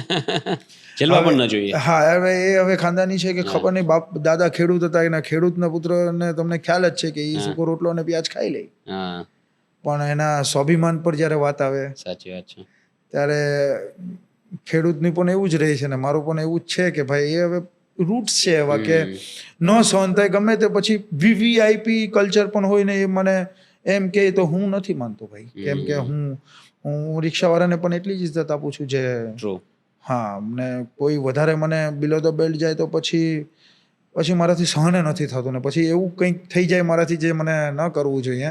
ને મને મારા પાર્ટનરો જે છે, જે મારો ભાઈઓ છે, પાર્ટનર તો શું, જે મારી સાથે 10-15 વર્ષથી ડૉક્ટર દીપક સોમાની ને બધા, એ મને એ જ સમજાય કે બધું જ સારું છે પણ તો અમુક વાર ગુસ્સો કરવા યાર. પણ મને બસ I am just trying to learn on that કે મારે કેમ કંટ્રોલ કરવું. આપણે પોઝિટિવ અફર્મેશન્સની વાત કરીએ. મેં ઘણા બધા એવા વિડીયોઝ જોયા છે કે કોઈ ફાધર, અને આ મોસ્ટલી વેસ્ટર્ન કન્ટ્રીઝના વિડીયોઝ છે કે કોઈ ફાધર કાચની સામે, મિરરની સામે એના બાળકને લઈને ઊભા હોય અને પછી કે I am big, I am strong, I am the best, yes I can do it, એવા અફર્મેશન્સ કરાવડાવે રોજે બાળકોને. એનાથી ફાયદો થાય? એનાથી પોઝિટિવ માઇન્ડસેટ કે એક કોન્ફિડન્ટ માઇન્ડસેટ ડેવલપ થાય બાળકનું? યસ, કરવું જોઈએ. યસ, કરવું જ જોઈએ. તમારે તમારા બાળકનો કોન્ફિડન્સ લેવલ વધારવા માટે અને એને વિશ્વાસ અપાવવા માટે કે બાબા you are strong, you are not weak. It's all about the mind games. It's about your mental thinking, mental setup. અગર આપણે અહીંથી કમજોર ને તો બધું જ ખતમ. બાળકને ત્યારથી જ શીખવવું પડે, બેટા આજે તું હાર્યો છે, નો પ્રોબ્લેમ, યુ આર સ્ટ્રોંગ, તું ઊભો થઈશ, તું કાલે જીતવાનો જ છે, તું, મને તારા પર વિશ્વાસ છે. હવે એ હારીને આવ્યો કે રેસમાં ન જીત્યો કે એક્ઝામમાં માર્ક્સ ના હોય તો મા બાપ પહેલાથી જ એને કહે કે તારાથી કશું જ નહીં થાય. મારી સાથે એવું થતું હતું. મને એવું કહેતા હતા કે તું નહીં ભણ તો ચા વેચીશ. અચ્છા. હા. એટલે મને મારી જીવનમાં જેમ કે ઘણું બધું એવું થયું છે જ્યાં આપણને એવું લાગે કે યાર કશું નહીં થાય મારાથી. હા. તો જો મારા જેવો વ્યક્તિ જેને એમ કહેતા હોય બચપનમાં કે તારાથી કશું જ નહીં થાય, તું ચા વેચવાનો તારો વારો આવશે, તો હવે હું કરી શકતો તો તમે બધા જ કરી શકવાના છો. હું બધા બાળકોને કહું છું કે તમે મારા કરતા બહુ હોશિયાર છો યાર. ડુ યુ જેન્યુઅલી ફીલ કે અત્યારની જે જનરેશન છે એ આપણી જનરેશન કરતાં સ્માર્ટ છે થોડી વધારે? C it is very difficult to distinguish કે એ લોકો સ્માર્ટ છે કે નહીં. એમને એક્સપોઝર વધારે છે આપણા કરતા. એક્સેસ ટુ ઇન્ફોર્મેશન વધારે છે. એક્સેસ ટુ ઇન્ફોર્મેશન, એક્સપોઝર વધારે છે, એટલે એ લોકો આપણને એટલું બધું નહોતું મળતું. એટલે આપણે એક લિમિટેડ, હમ કુએ કે મેંડક થે, ये लोग समुंदर के शार्क है, કાઇન્ડ ઓફ થિંગ, રાઈટ? તો આ લોકો પાસે છે જ, એટલે એ પોતાને ડેવલપ કરે છે બચ્ચાઓ. એટલે ઇટ્સ નોટ અબાઉટ ધ કે પહેલાના લોકો 50 વર્ષ પહેલા સ્માર્ટ નહોતા. સ્માર્ટ એ પણ હતા, પણ એ લોકોને એક્સેસ નહોતો, એક્સપોઝર નહોતું. તમે જેટલા તમને એક્સપોઝર મળે, તમે જેટલા એક્સપોઝર, એટલા તમારું માઇન્ડ એટલું ચાલે, એટલા તમે ક્રિએટિવ થાવ. ડિપેન્ડ્સ પછી ઇન્ડિવિજ્યુઅલ પર, રાઈટ? એટલું તમને મળવું જોઈએ. બાકી ઘણા હોશિયાર લોકો ગામડામાં છે જેમને બિચારાને એક્સપોઝર નથી મળ્યું, ના આગળ વધી શક્યા. રાઈટ. કે મે બી એમને નથી મળ્યું, એમને પણ મળ્યું હોત તો આગળ વધી જાત. તો બધા જ જનરેશનમાં ક્વોલિટીઝ, ડિફરન્ટ ક્વોલિટીઝ છે. જેવું સમય જાય છે, હવે 50 વર્ષ પછી શું થશે, આપણે ટ્રેડિશનલ પેરેન્ટિંગની વાત કરીએ. એક વસ્તુ બધા ઘરમાં થતી હોય છે કે જ્યારે બાળકનો જન્મ થાય ત્યારે બાળકને બાંધીને રાખે, એના પગ સ્ટ્રેટ કરવા માટે, કે નહીં તો એના પગ થોડા વળેલા રહેશે એવી લોકોની બીક હોય, એટલા માટે બાંધીને રાખે. મેં અમુક એવા પેરેન્ટ્સ જોયા છે કે એકદમ ટાઈટ બાંધીને રાખે, જાણે કોઈ પડીકું બાંધતા હોય ને એવી રીતે એકદમ ટાઈટ બાંધીને બાળકને રાખે, અને આપણે દઈ આવે કે યાર બાળક અકળાઈ જશે. તો આ સારી પ્રેક્ટિસ છે, ખોટી પ્રેક્ટિસ છે? આ કરવું જોઈએ, ન કરવું જોઈએ, એ જરૂર છે? What is your take as a doctor? બાંધવું જોઈએ, પણ એનો કોઈ મેથડ છે કે એટલા માટે બાંધે કેમ કે એમનામાં પ્રિમિટિવ રિફ્લેક્સિસ હોય. હું સિમ્પલ લેંગ્વેજમાં કહું તો એ થોડા પણ હલે ને તો એમના સ્ટાર્ટર રિફ્લેક્સ, મોરોઝ રિફ્લેક્સ, આ બધી રિફ્લેક્સ એમનાથી એમની ઊંઘ ખરાબ થઈ જાય. એટલે કપડામાં એટલા માટે, પણ તમારા હાથ ટાઈટ, પગ ટાઈટ નહીં, આ એનું નેચરલ પોસ્ચર છે. જેવા મોટા થઈને હાથ સીધા થતા જાય. ઓકે, એક મેચ્યોર બચ્ચાનો જ્યારે ન્યૂબોર્ન મેચ્યોર, આ ફ્લેક્શન પોઝિશનમાં એમનું પોસ્ચર છે. યુ કેનોટ ચેન્જ ઇટ કે તમે આમ કરવાથી સીધું જ થશે. એ નેચરલી સીધું થશે જ જેવો સમય જશે. એટલે ટાઈટ બાંધવું ખોટું છે. તમે કપડાથી એને બાંધી શકો, તમે કપડાથી એને બાંધી શકો, પણ એવી રીતના કે થોડું પણ મુવમેન્ટ થાય, કે બી ન જાય, કે એમને રિફ્લેક્સિસ ના આવે જેનાથી એની ઊંઘ ખરાબ થઈ જાય. એટલે એક કોઝી એમને લાગે, એટલા માટે તમે લૂઝ થોડુંક બાંધો. અધરવાઇઝ આ ટાઈટ બાંધવાની મેથડ છે ને, ટાઈટ પગ કરીને કે પગ સીધા થઈ જશે, રાઈટ, ઇટ્સ ઇમ્પોસિબલ. એટલે બોન્સને તમારે કાંઈ કરવાની જરૂર નથી, નેચરલી એના હિસાબથી ગ્રો થવાના જ છે. નેચરલી એના હિસાબથી જ ગ્રો, મતલબ નેચરલી એના હિસાબથી જેવી રીતના ડેવલપમેન્ટ થશે એવી રીતના જ થાય. પહેલાં ગરદન પકડવાનું ચાલુ થાય બાળકનું, પછી બેસતા શીખે વિથ સપોર્ટ, પછી વિધાઉટ સપોર્ટ બેસતા શીખે, પછી વિથ સપોર્ટ ઊભા રહેતા શીખે. એક આ મેથડ છે. રાઈટ. પછી ચાલતા શીખે ને દોડતા શીખે ને બધું. તો આ ડેવલપમેન્ટના પાર્ટ છે જે ટાઈમ જતા થાય. આમાં તમે કંઈ નથી કર્યું, આ કુદરતનો કમાલ છે. રાઈટ. આ આપણે કરવાથી કે હું આવી રીતના કરી દઉં તો આ મોડિફાઈ થઈ જશે બાળક, એવું નથી. અને પગ થોડા વાંકા દેખાતા હોય, પહેલા 2 વર્ષ વાંકા દેખાય પગ, ચિંતાનો વિષય નથી. જેવું બાળક ચાલવાનું શીખે, દોડવાનું શીખે, એના પર પ્રેશર આવે પછી સ્ટ્રેટન અપ થઈ જાય. બરાબર. એટલે you don't need to worry about કે આવી રીતના. અને બીજો એક પ્રશ્ન મસાજનો. હા, બધા ઘરમાં લોકો મસાજ કરતા હોય બાળકને, અને ઘસીને કરતા હોય અમુક તો. આ બાબા આપણે બંનેની પણ થઈ હશે મસાજ. એટલે આમાં જે આપણે હમણાં હું કહેવા જઈશ ને, ઘણા લોકોને નહીં ગમે. મસાજનો કોઈ મેજર બેનિફિટ્સ નથી. નહીં, it's for relaxation. Okay. Why we do massage?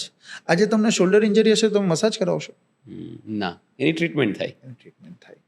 કે તમને કોઈ પણ હાડકું તૂટી ગયું હશે તો શું હું તેલ નાખીને કરું તો નહીં. It's a natural healing process. કે હાડકું અગર તૂટેલું પણ હોય તો બંને એકબીજાથી આમ ચોટેલું હોય તો પછી જોડાઈ જ જાય 6 મંથ્સમાં. એ એક નેચરલ હિલિંગ પ્રોસેસ છે, કુદરતી. તો મસાજ ઇઝ ફોર રિલેક્સેશન, પણ તમે ઘસી ઘસીને કરો, તમે કાન નાકમાં તેલ નાખી દો, તમે એને ઊંધું કરો, આમ જાણે કે અખાડામાં ચાલી રહ્યું છે સ્ટ્રેન્થ માટે, એવું ન કરે, એનાથી નુકસાન થઈ જાય. અચ્છા, કેવા કેસીસ આવેલા છે કે મસાજના કારણે બાળકને કોઈ નુકસાન થઈ ગયું હોય? ઘણીક વાર મસાજના કારણે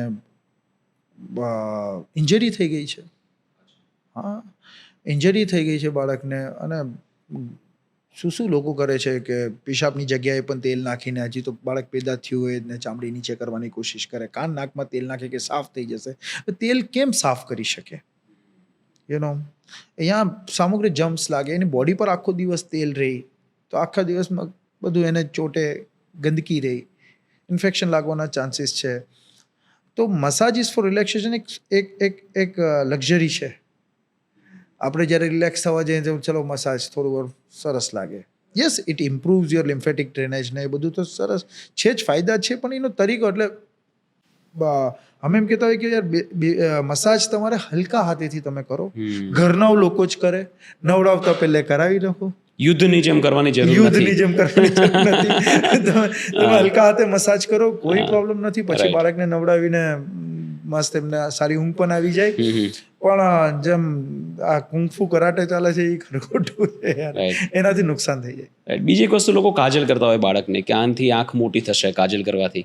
વેરી બેડ યાર. એનાથી કોઈ દિવસ આંખો મોટી થાય, એનાથી મોટી થાય તો પછી આપણે બધાની આંખો સુંદર ચાઇનીઝ હોય. લોકોની મોટી ના હોય ને, કોણે કીધું મોટી જ સુંદર હોય? હા, મારી નાની નાની આંખો છે, મને બહુ કાજલ લગાડતા હતા, પણ મારી મોટી થઈ નહીં.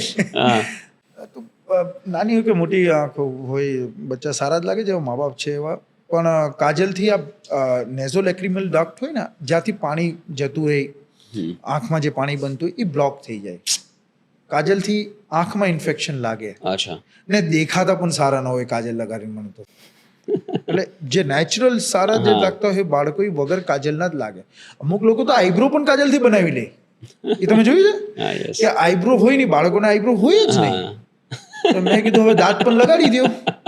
આના દાંતે નથી, મેં કીધું આ એક બાકી રહ્યો છે. તો આઈબ્રોઝ ના હોય તો કાજલથી આઈબ્રોઝ બનાવે. તો યાર ક્રેઝી. યાર તમે કાજલથી તમારી એ માન્યતા હોય કે નજર ના લાગે, હું માની શકું, ફાઇન, તમે ક્યાંય પણ નાનું ટપકું કરી લ્યો, રાઈટ, તમારી આસ્થા છે, નો પ્રોબ્લેમ યાર.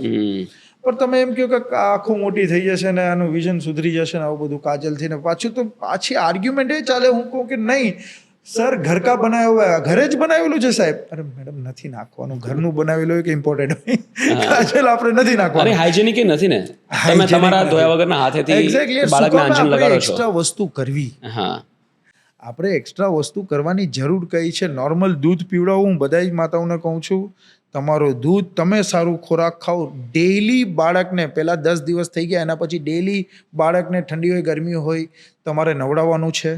ડેઈલી એને ધોયેલા કપડાં પહેરાવવાના છે. દૂધ પીરાવીને 15 થી 20 મિનિટ તમારે ઓડકાર અપાવવાનો છે. ને કોઈ પણ એક્સ્ટ્રા વસ્તુ કરવાની જરૂર નથી. 1 મહિનો થઈ ગયો, એના પછી બાળકને 1 મહિનો થઈ ગયો, ત્યાં પહેલાં 1 મહિનામાં થોડી સ્કિન સેન્સિટિવ હોય એ લોકોની, પછી તમે મોઇશ્ચરાઇઝિંગ લોશન લગાડી શકો એને, એનાથી તમે મસાજ પણ કરી શકો. બહુ જ હોય કે લોશન પણ નથી તો તમે કોકોનટ ઓઇલથી કરી શકો, પણ નવડાવતા પહેલાં. ઓકે, પછી તમે એને નવડાવી દો. અને કીપ યોર બેબી ક્લીન. તમારા બાળકને એકદમ ક્લીન રાખો. તમે કંઈ પણ અખતરા નહીં કરો કે આમ કરવાથી આમ થઈ જશે, આમ કરવા. તમે એક્સ્ટ્રા વસ્તુ એને કરો છો જે જરૂરત નથી, એનાથી નુકસાન થઈ જાય, ફાયદા ન થાય તો. એટલે એટલું નહીં કરો તમે. જે નેચરલ વસ્તુ છે ને, હવે પહેલાં કરતા હતા, ઘણા બધી વસ્તુ પહેલાં કરતા હતા, પણ પહેલાં 10 બાળકો જ જનતા હતા એક ઘરમાં, એમાંથી 1-2 ઉકલી જતા હતા તો વધારે ફરક નહોતો પડતો, કેમ કે 8-10 હતા. હમણાં 1-2 જ હોય છે. એટલે તમે પહેલાં કરતા હતા, પણ હવે શું છે કે પહેલાં કરતા હતા એ નુકસાન થઈ ગયા. પહેલાં કરતા હતા એ નુકસાન થઈ ગયા એટલા માટે જ હવે ખબર પડી કે યાર આનાથી નુકસાન થતા હતા, એટલે જ ડૉક્ટરો કે કોઈ કહી રહ્યા છે.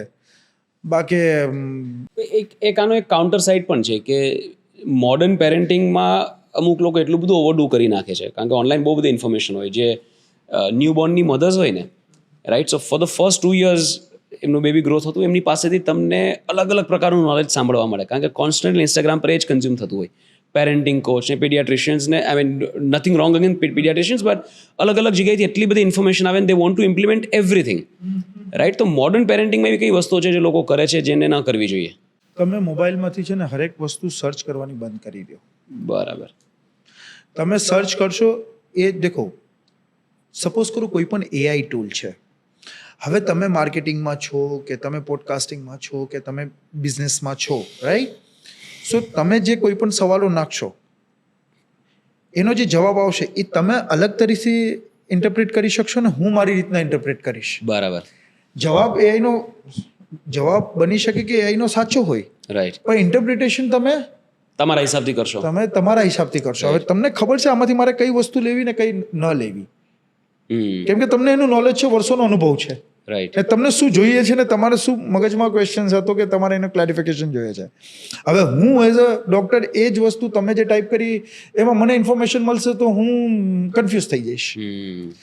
સો તમે જ્યારે કોઈ પણ તમે તમારા સવાલો પૂછશો ને તમે ડરી જશો, કેમ કે એના મલ્ટિપલ મેડિકલ સાયન્સમાં એવું નથી કે બસ રાઈટ અને રોંગ, મલ્ટિપલ રીઝન્સ આપે, રાઈટ. મલ્ટિપલ વસ્તુઓ આપે. એમાં તમે વધારે કન્ફ્યુઝ થઈ જાઓ, એમાં તમે પછી ચક્કર ખાતા રહ્યો, પછી દવાખાના ને પછી યા તો સેલ્ફ મેડિકેશન અમુક લોકો કરી લે છે, જે બહુ જ ખોટું છે, ન કરવું જોઈએ. એટલે વધારે ઓવરથિંક કરવાની જરૂર નથી. મોબાઈલ પર હરેક વસ્તુ સર્ચ નહીં કરો, ચાહે યુટ્યુબ પર હોય કે ગમે ત્યાં. તમારે શું કન્ઝ્યુમ કરવાનું છે તો સારી વસ્તુ કન્ઝ્યુમ કરો જે ઓથેન્ટિક હોય, જેને નોલેજ હોય, કેમ કે આજે હર કોઈ પોતાનું જ્ઞાન આપે છે સોશિયલ મીડિયા ઉપર. હવે કેટલુંક માનવું કેટલુંક ન માનવું, રાઈટ.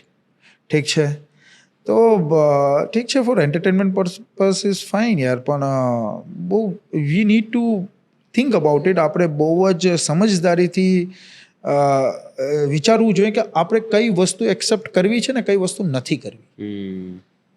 એટલી તમારામાં બુદ્ધિ હોવી જોઈએ. રાઈટ. હવે સોશિયલ મીડિયા પર ઘણી બધી વસ્તુઓ આવે છે જે ફેક હોય છે, અને સોશિયલ મીડિયા પર 70-80% બધું ફેક દુનિયા છે. Fake life. આજના યુવાઓને પણ હું એ જ કહીશ કે યાર તમે don't chase such things. Social media પર જે ફિલ્ટર્સ તમને દેખાય છે ને that is a filtered life. Actual life જુદી જ ઘણાકની હોય છે ને, મેં જોયેલા છે એટલે. રાઈટ. અને તમે શું કન્ઝ્યુમ કરો છો એ તમારા પર નિર્ભર છે, પણ પ્રોફેશનલ જે પણ લોકો હોય, તમારા શહેરમાં જો પણ ડૉક્ટર હોય યા એની સલાહ લ્યો. એકથી સંતુષ્ટ ના હોય તો બીજાની સલાહ લઈ લો, હે ને? પણ તમારી પોતાની જાતે તમે મલ્ટિપલ વસ્તુ રોજ, મેં અમુક મધર્સને જોયું છે કે યાર આખો દિવસ ગૂગલ કરે છે ને ટેન્શનમાં હોય છે. શું કામ કરું? તમે ટેન્શનમાં હશો, તમને દૂધ મિલ્ક નહીં આવે, તમારી તબિયત ખરાબ થાય, રાઈટ. બાળકનું પછી કેવી રીતના ધ્યાન રાખવું? એટલે સ્ટોપ ડુઈંગ દેટ. નાના બાળકોને મોટા ભાગે સૂવું ન હોય. રાતે જ્યારે એમનો સુવાનો ટાઈમ થાય ત્યારે એમનામાં અલગથી એક અલગ પ્રકારની એનર્જી આવી જાય, and they just want to play. અને એને ખબર છે જો મમ્મી સોડાવવાની છે તો એ પપ્પા પાસે જશે, પપ્પા પણ સોડાવવાના છે તો દાદી પાસે જશે, કાકા કાકી પાસે જશે. એમને સૂવું ન હોય. તો એવી કોઈ ટેકનિક છે કે બાળકનો સુવાનો ટાઈમ આપણે ફિક્સ કરાવી શકીએ? ફિક્સ તો કરવું મુશ્કેલ છે, પણ તમે જે એવી રીતના માહોલ બનાવી દો કે ભાઈ 1 કલાક પહેલા લાઇટ્સ ઓફ થઈ જાય, ડીમ લાઇટ્સ થઈ જાય. હવે તમે એને બધાય બીજા જાગતા હોય, બીજા મૂવીઝ દેખતા હોય ને બીજા બધા ફોન ઉપર હોય, ને તમે એને કહો કે ચલ ભાઈ હવે સુઈ જા, રોબોટ તો છે નહીં, હવે ચાર્જિંગમાં મૂકી દો. તો તમારે માહોલ બનાવવો પડે બોસ. પહેલા તમે તમારી આદત સુધારવી પડે, તમારે સુવા માટેની પ્રયત્નો કરવા પડે. તમે લાઇટ્સ ઓફ કરી દો તો છતાંય અમુક બાળકો છે જે નથી સૂતા, પણ એનો ગ્રોથ ને વિકાસ બરાબર થતો હોય તો વાંધો નથી આવતો. બરાબર.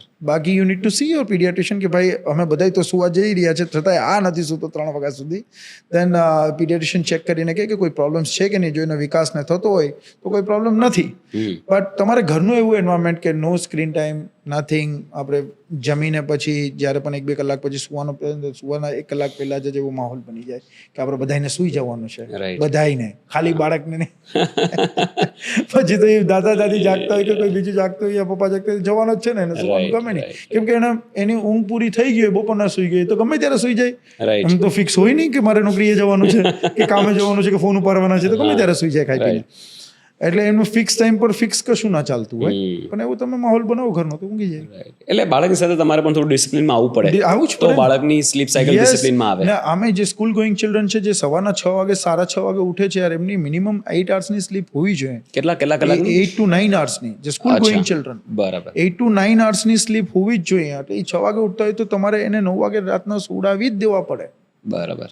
અને યુ પ્રિટેન્ડ જ્યાર સુધી ના સુઈ ત્યાં સુધી અડધો કલાક કે ભાઈ અમે પણ સુવા જઈ રહ્યા છો. કેમ કે ઘણીક વાર બાળકો એવા હોય છે કે સવારના અડધી ઊંઘમાં હોય આવી રીતના, ટ્રુ. ને એ સ્કૂલમાં કંઈક શીખવા જાય છે. હવે ત્યારે બી જેમની ઊંઘ પૂરી ન થાય તો એ શું કે સાચી વાત છે. એ કોન્સન્ટ્રેટ ના કરી શકે, ધ્યાન જ ના આપી શકે સ્કૂલમાં. એટલે એમની પ્રોપર ઊંઘ હોય તો એ સ્કૂલમાં પણ એક્ટિવ રહે. આ મોટા ભાગના ઘરોમાં પ્રોબ્લેમ છે, કારણ કે હવે એક કલ્ચર થઈ ગયું છે કે રાતે થોડું નેટફ્લિક્સ જોવાનું, ટીવી જોવાનું, મેચ ચાલતી હોય તો મેચ જોવાની, ત્યાર પછી બધા સુવા જાય. અને બાળકની સવારનો સ્કૂલનો ટાઈમ તો ફિક્સ જ હોય, એટલે બાળક રોજે રાતે 12 વાગ્યા સુધી જાગે ને સવારે 6-7 વાગે ઉઠી જવાનું. એમાં બાળકની સ્લીપ કમ્પ્લીટ ન થતી હોય. આના કારણે શું નુકસાન થઈ શકે બાળકને? ઇરિટેબિલિટી, ચીડચીડુંપણ. એક તો સ્કૂલ પરફોર્મન્સ એનું પુઅર થઈ જાય. પછી સ્કૂલમાં અમુક બાળકોની કમ્પ્લેન આવે ટીચરોને કે આ સ્કૂલમાં ઊંઘે છે. હવે સ્કૂલમાં ઊંઘે છે એટલે એ કમ્પ્લેન પાછી ટીચરો આવે. ને આજકાલની સ્કૂલમાં પણ એવી સિસ્ટમ થઈ રહી છે ને કે બાબા એટલું સમજે નહીં પણ સીધી ડાયરીઝમાં લખતા રહે. દે don't find out the solution કે સમજાય કે બેટા કાલથી ઊંઘી જજે વહેલો, યા બેટા શું છે. ડાયરીમાં કમ્પ્લેન્ટ્સ મેડમ્સ લખતા રહી, ડોક્યુમેન્ટ કરતા રહે ને એ આવતું રહે. ને એટલા મારે તમારા માધ્યમથી એ પણ કહેવું છે કે યુ નીડ ટુ, આજકાલ આપણે વિચારવું જોઈએ કે સ્કૂલમાં એટલા પ્રોજેક્ટ્સ આપે છે. શું પ્રોજેક્ટ્સ બચ્ચા કરે છે, મા બાપ કરે છે ઘરે. ટ્રુ. જે પ્રોજેક્ટ છે મને લાગે છે કે આજકાલની સ્કૂલિંગમાં મમ્મી પપ્પાની પણ સ્કૂલિંગ ચાલુ થઈ છે પાછી. એવું કામ જ શું આપણું જે તમને પણ ખ્યાલ જ છે ટીચર્સ, આ બાળકે નથી કરવાનો, આ કરી જ નથી શકવાનો. જેટલું થાય એમ સ્કૂલમાં કરાવો ને. આ ઘરે પ્રોજેક્ટને ચોંટાડવો ને આ કરવું ને લાંબા પ્રોજેક્ટ્સ બનાવવા, આ મમ્મી પપ્પાનું કામ વધી જાય છે. ને બાળક શું શીખ્યો? કશું નહીં. બાળક તેની રમતમાં મમ્મી કે પપ્પા કે 2 કલાક કરવું પડે છે. રાઈટ. એનાથી એને શું મળે? આજના પેરેન્ટ્સ પણ છે ને બહુ ડિમાન્ડિંગ થઈ ગયા છે. એમને બાળક પાસે બધું કરાવી લેવું છે, અને બાળકને મ્યુઝિક પણ શીખવાડી દેવું છે, ડાન્સ પણ શીખવાડી દેવું છે, સેલ્ફ ડિફેન્સ પણ શીખવાડી દેવી છે, જીમ પણ કરાવી લેવું છે, બધું કરાવી લેવું છે શોર્ટ પીરિયડ ઓફ ટાઈમમાં. હા, અને શોર્ટ પીરિયડ ઓફ ટાઈમ. એટલે સ્કૂલને પણ એમ થાય ને કે અમે જેટલી વધારે વસ્તુ ઓફર કરીશું એટલા પેલા લોકો અમને વધારે પૈસા આપવા માટે રેડી થશે. પણ એ ખોટું છે યાર. એનાથી તમારું પ્રેક્ટિકલ વસ્તુ શું બાળક શીખે છે? It's a waste of time for the parents also and for the kid also. એના કરતાં કે ઇનોવેટિવ વસ્તુ એ સ્કૂલમાં જ કરી લે, જેટલું આવે એને પ્રોજેક્ટમાં. ઠીક છે. અને આ ઘરે જે બધું આપે છે આ બધું, એનાથી તો મને નથી લાગતું કે બાળકના ફ્યુચર માટે કે એની મેન્ટલ ડેવલપમેન્ટ માટે કંઈક એનો રોલ છે. આઈ ડોન્ટ નો વાય આ બધું જે પ્રોજેક્ટ્સ વગેરે આવે છે. હા, ડ્રોઈંગ કોમ્પિટિશન હોય, બાળકને ડ્રોઈંગ શીખાડે, એમાં કંઈક સ્કિલ્સ છે, કંઈક શીખે, કંઈક પ્રોજેક્ટ પણ પોતે સ્કૂલમાં બનાવે, એ હોવું છે. ઘરે યાર મતલબ 2-3 કલાક સુધી પ્રોજેક્ટ બનાવવાના, તો આ હોમવર્ક મા બાપનું છે કે બાળકનું છે? એટલે મારી તો તમામ સ્કૂલોને જે પણ છે મેડમ સર્સ, જે પણ એકેડેમિક્સ જે પણ ટીચર્સ છે, મારી તો તમામ સ્કૂલને એક જ અપીલ છે, જેટલા પણ ટીચર્સ છે, કે એવું કંઈ કરિક્યુલમ હોવું જોઈએ જેમાં બાળકનું મેન્ટલ ડેવલપમેન્ટ વધારે થાય, ના કે એના પર બર્ડન આવે. એના પર શું, એના મા બાપ પર પણ બર્ડન આવે છે. બીજું બર્ડન તો અમારા પર હોય જ, કે પરિવારને કેમ સાચવવું, સ્કૂલ ફીસ કેમ ભરવી, બધા ઘણા પેરેન્ટ્સને. હવે તમે એક્સ્ટ્રા કામ પણ, હવે જેના ઘરે યાર ન્યુક્લિયર ફેમિલી છે, કે 2-3 બાળકો છે, અને મમ્મીને કે પપ્પાને ક્યાંથી ટાઈમ મળે કે એનો પ્રોજેક્ટ કરે? ને એનાથી બાળકનો ફાયદો શું? ચલો ફાયદો થતો હોય તો આપણે કરી પણ લઈએ. એનાથી બાળકને શું ફાયદો? કોઈ ફાયદો નથી. એટલે થોડુંક પ્રેક્ટિકલ અપ્રોચ પર આપણે જવું જોઈએ, કે થોડુંક પ્રેક્ટિકલી બાળક જેટલું પણ શીખી શકે સ્કિલ્સથી રિલેટેડ સ્કૂલમાં શીખવું જોઈએ. રાઈટ. અત્યારે મોટાભાગના ફેમિલીઝમાં સિંગલ ચાઇલ્ડ હોય છે, રાઈટ? ટ્રેડિશનલી જ્યારે આપણે બધા નાના હતા ત્યારે એક તો જોઈન્ટ ફેમિલીઝ હતા, અને બધાના ફેમિલીઝમાં 2-3 બાળકો હોય, મતલબ 3 ફેમિલી સાથે રહેતા હોય તો ટોટલ 7-8 બાળકો હોય. તો બાળક ઘણી બધી વસ્તુ જાતે શીખી લે. એને પછી જમવા માટે તમારે મહેનત ન કરવી પડે, એને રમાડવા માટે તમારે મહેનત ન કરવી પડે. They do lot of things on there on, because they are copy cat. Right. થોડા મોટા હોય એની પાસે નાના લોકો શીખે, એ લોકો એને કોપી કરે. રાઈટ. તો એ કેટલું જરૂરી છે? સિબલિંગ્સ હોવા, કઝિન્સ હોવા કેટલું જરૂરી છે? બહુ જ ઇમ્પોર્ટન્ટ છે. એક તો એમને સેન્સ ઓફ સિક્યુરિટી મળે, અમારા ભાઈ બહેન છે, રાઈટ. રમવા માટે પાર્ટનર્સ મળે, એટલે ટીવી ફોનની જરૂર નથી. શીખી પણ જાય, એનાથી થોડા ઇન્ડિપેન્ડન્ટ પણ થાય. શીખતા હોય મોટા ભાઈને સ્કૂલે જતા, બીજું બધું કામ કરતા, રમતા. એક નાનકડો 3-4 વર્ષનો જોતો હોય કે 8-10 વર્ષનો એનો ભાઈ મોટો કે ક્રિકેટ રમે છે, શીખશે. રાઈટ. હે ને? તો બહુ સારી વસ્તુ હતી યાર એ જે બધા ભેગા મળીને મોટા થતા. It was a very nice thing, જે આપણા કલ્ચરમાં આપણે હવે તો ઓછું થઈ ગયું છે, પણ જે આપણા કલ્ચરમાં એ હતું, કેમ કે હવે બધાને પોતપોતાની સ્પેસ જોઈએ છે. રાઈટ નો બડી વોન્ટ્સ ટુ એડજસ્ટ કે થોડું જતું કરી લે, કેમ કે જોઈન્ટ ફેમિલી રહેવા માટે ઘણું જતું કરવું પડે. રાઈટ રાઈટ રાઈટ તો હવે બધાના પેશન્સ લેવલ પણ એટલા નથી. Right. ના? પણ ઠીક છે, જેવું પણ થઈ રહ્યું છે, જે પણ થઈ રહ્યું છે, પણ યસ, જે ઓલ્ડ ડેઝ વર ગોલ્ડન ઓલ્ડ ડેઝ, એમાં ને એ સારું હતું Right. For the child upbringing. In fact ત્યારે તો જ્યારે અમે નાના હતા, હું મારા ઘરની વાત કરું તો દરેક વસ્તુ શેર થતી, જેટલા બાળકો હોય બધામાં શેર થાય. એક ફ્રૂટ પણ છે તો એ ફ્રૂટ પણ જ્યારે સુધારવામાં આવે ત્યારે બધાને શેર થાય. હવે એનાથી તમારું એક કલ્ચર બને. હવે અત્યારે આપણે કંઈ ખાતા હોય ને કોઈ શેર કરવા માટે ન હોય ને તો અજુગતું લાગે કે યાર કોઈ છે નહીં શેર કરવા માટે, because I am use to sharing. હા. એ બાળકમાં એ સંસ્કારોનું પણ એક્ઝેક્ટલી. ડેવલપમેન્ટ થાય. પછી કહે ને કે શેરિંગ ઇઝ કેરિંગ. હા, એ શીખવાડવું પડે, પેલું નેચરલી આવે. હા, ઓલું તો નેચરલી જ હોય કે આપવું જ પડે. આપવું જ પડે. કોઈ ને પદ્ધતિ કે રોટીના પણ તો બહુ જૂની પદ્ધતિઓ પણ છે ઘણી કમ્યુનિટીઝમાં, રાઈટ કે વેન દે રોટી કે કંઈ પણ આપે તો પહેલે બાજુવાળાને પીરસે. રાઈટ આપણે તો કલ્ચરમાં છે જ કે બાજુમાં બેસો હોય આપણે પછી આપણે આપણી પછી પ્લેટમાં આપણે લઈએ. નાખીએ. રાઈટ તો એ બહુ જ ઇમ્પોર્ટન્ટ. અને આપણે જો આપણે ગમે એટલા મોડર્ન થઈ જાય, ટુ ઓલ ધ પેરેન્ટ્સ, આપણે ગમે એટલી હાઈફાઈ ગાડીઓમાં ફરીએ, હાઈફાઈ ઘરમાં ઇટાલિયન માર્બલ્સ નાખાવીએ, પણ આપણા જે રૂટ છે ને કલ્ચર્સ, એને ભૂલવા ના જોઈએ. એ તમારા બચ્ચાને એ પણ શીખવો. તમે એને બધું આપો યાર, મોડર્ન પેરેન્ટિંગના લીધે જે પણ આજકાલની દુનિયામાં જે જરૂરી છે એ તમે એને આપો, એને પ્રોવાઈડ કરો, પણ સાથે સાથે યોર કલ્ચર, જે આપણી સંસ્કૃતિ છે, એ પણ એને શીખવો. એ ઘરમાંથી ગાયબ ન થવી જોઈએ. સાચી વાત છે, વેરી વેલ સેડ. કેમ કે એ ઘરમાંથી ગાયબ થઈ જશે ને તો આવનારા સમયમાં તમે બધા જ પસ્તાશો ને તમે પછી મિસ કરશો કે શાયદ આ બધું જ હતું અમારી પાસે, પણ અમે જે અમારા જે પૂર્વજોએ અમને આપી એ અમે ના સાચવી શક્યા. સાચી વાત છે. ને એ હરેક કલ્ચરની વાત કરું છું હું, irrespective of cast, religion, in everybody has a different beautiful things. Right. બહુ મજા આવે. મતલબ હું અલગ અલગ ને આપણા કન્ટ્રીમાં તો એટલા કલ્ચર્સ છે ને યાર. ટ્રુ. અને આપણે તો અહીંયા મારા તો ઘણા જ મિત્રો હરેક મઝહબના છે. હરેક બહુ મને મજા આવે લોકોના ઘરમાં અલગ અલગ વસ્તુઓ જોવાની, એ કલ્ચરથી. રાઈટ.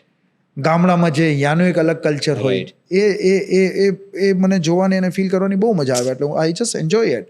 અને હું એ જ હંમેશા મારા ઘરમાં પણ વાત કરું છું કે જે પૂર્વજો જે આપણને કલ્ચર આપી ગયા છે એ હંમેશા બચાવીને રાખવાની જિમ્મેદારી આપણી છે. But I always say this, we are so lucky that we are in India. Yeah. We are luckier because we are born in Gujarat, and we are the luckiest, you and I, because we are born in Kathiawad. Yes, indeed. એમાં કોઈ શક જ નથી કે yes યાર, India જેવું beautiful country, because you have been too many places, right? કે અહીંયા ભલે ગમે એટલી નેગેટિવિટી ચાલતી હોય, પણ અહીંયા જ્યારે આવીએ ને, આપણે લેન્ડ કરીએ કે અહીંયા આવીએ તો એક સુકૂન મળે. રાઈટ. આપણા કન્ટ્રીમાં આવી ગયા, આપણા ગામમાં. હવે તો હું આઉટ ઓફ સ્ટેટ જાઉં છું ને હવે અમદાવાદમાં લેન્ડ થાઉં ને તો મને મજા આવે. હાઈશ, મને ખબર નહીં, પણ હવે છે એક લગાવ છે આપણે. અહીંયા ઘણી બધી વસ્તુઓ છે યાર જે બહારના દેશમાં નથી મળતી. પોતાનું અહીંયા જે લગાવ, ઇમોશનલ એટેચમેન્ટ જે આપણે અહીંયા છે, તમે અહીંયા રસ્તામાં ગઈ પણ હોય એટલે અહીંયા 5 ભેગા થઈ જ જાય સપોર્ટ કરવા માટે. રાઈટ. સપોર્ટ કરવામાં શું થયું ભાઈ, અહીંયા થઈ જ જાય. એ તમને ક્યાંક બીજે જોવા ન મળે. ત્યાં પડોશી શું કરતો હોય ખ્યાલ ના હોય.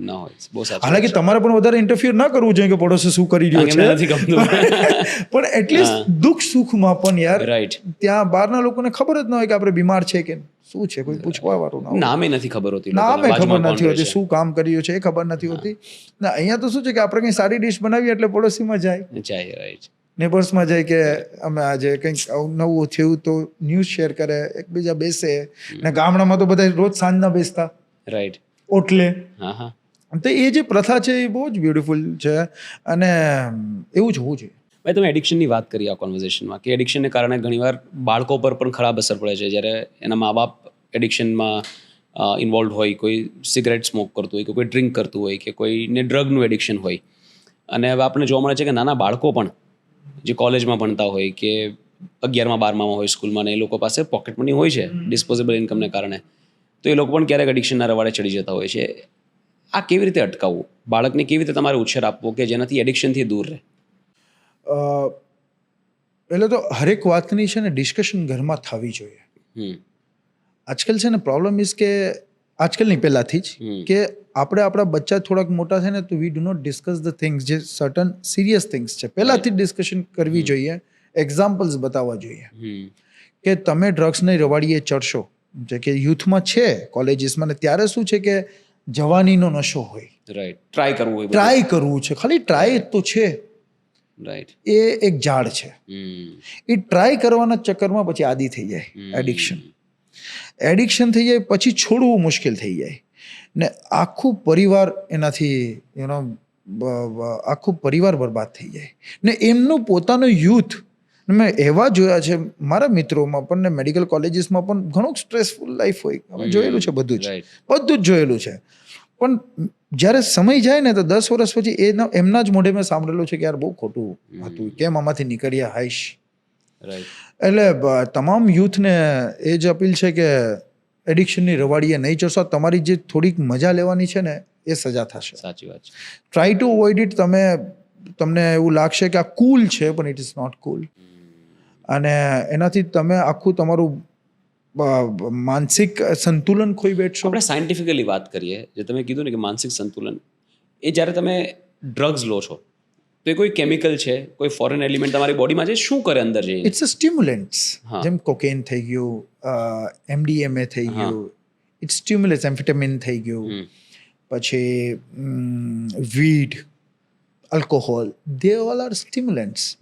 તમને ત્યારે બહુ મજા આવે, એ ન્યુરોકેમિકલ્સ રિલીઝ કરે, તમે you are on a sky, મજા આવી ગઈ.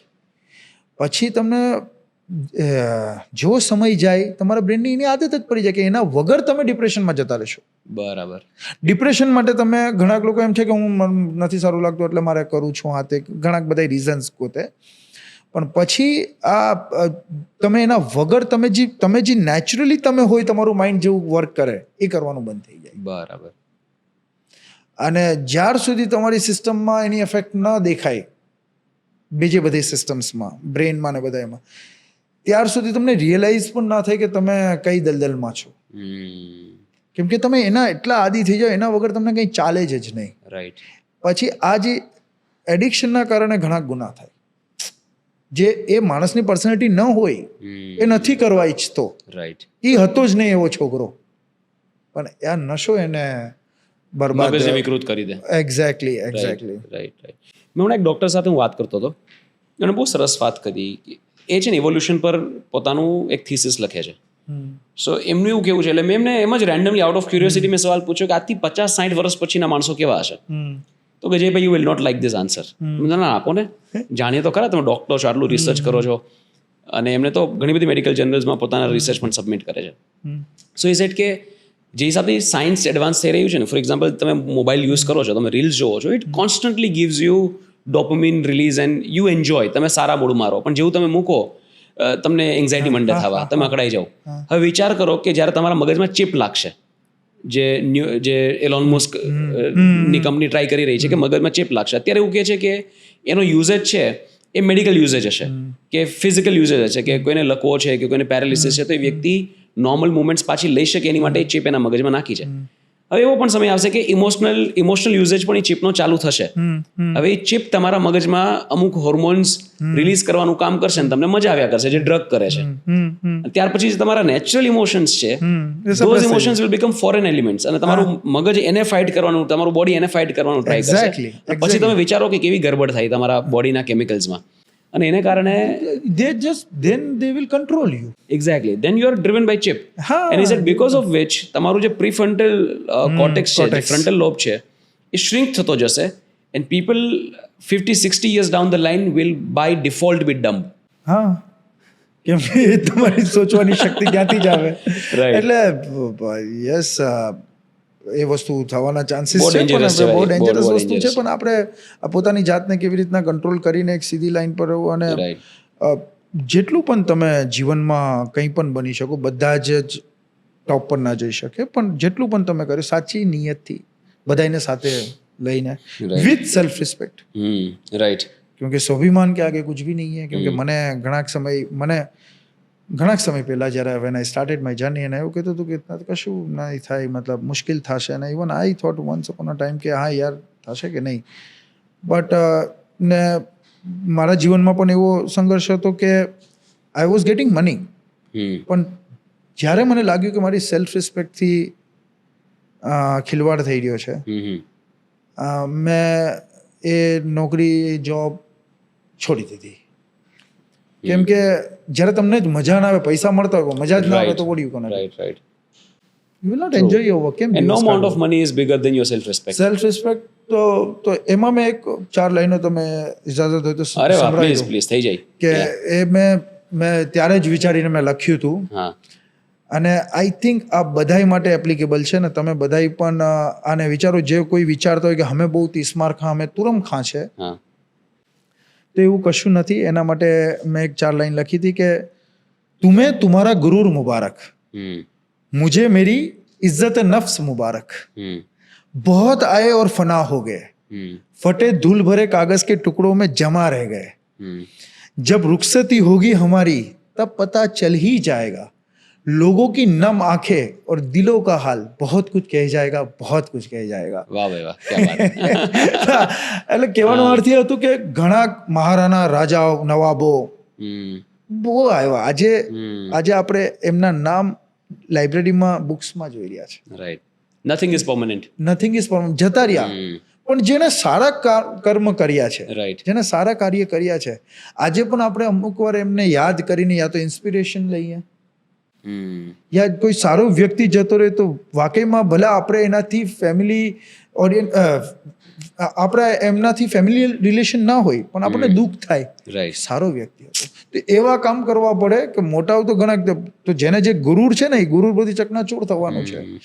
પણ જ્યારે અમે જશું ત્યારે ખબર પડશે, જ્યારે લોકો મતલબ દિલના હાલ કહેશે કે અમે કેવા હતા. That was my point. Thank you so much yaar. Super. So thank you so much. It's been a lovely conversation. Thank you. And બહુ તમે candidly, openly, I think આપણે પર્સનલ વાતો પણ ઘણી કરી apart from medical discussions. Thank you so much for opening up. Thank Really you. appreciate.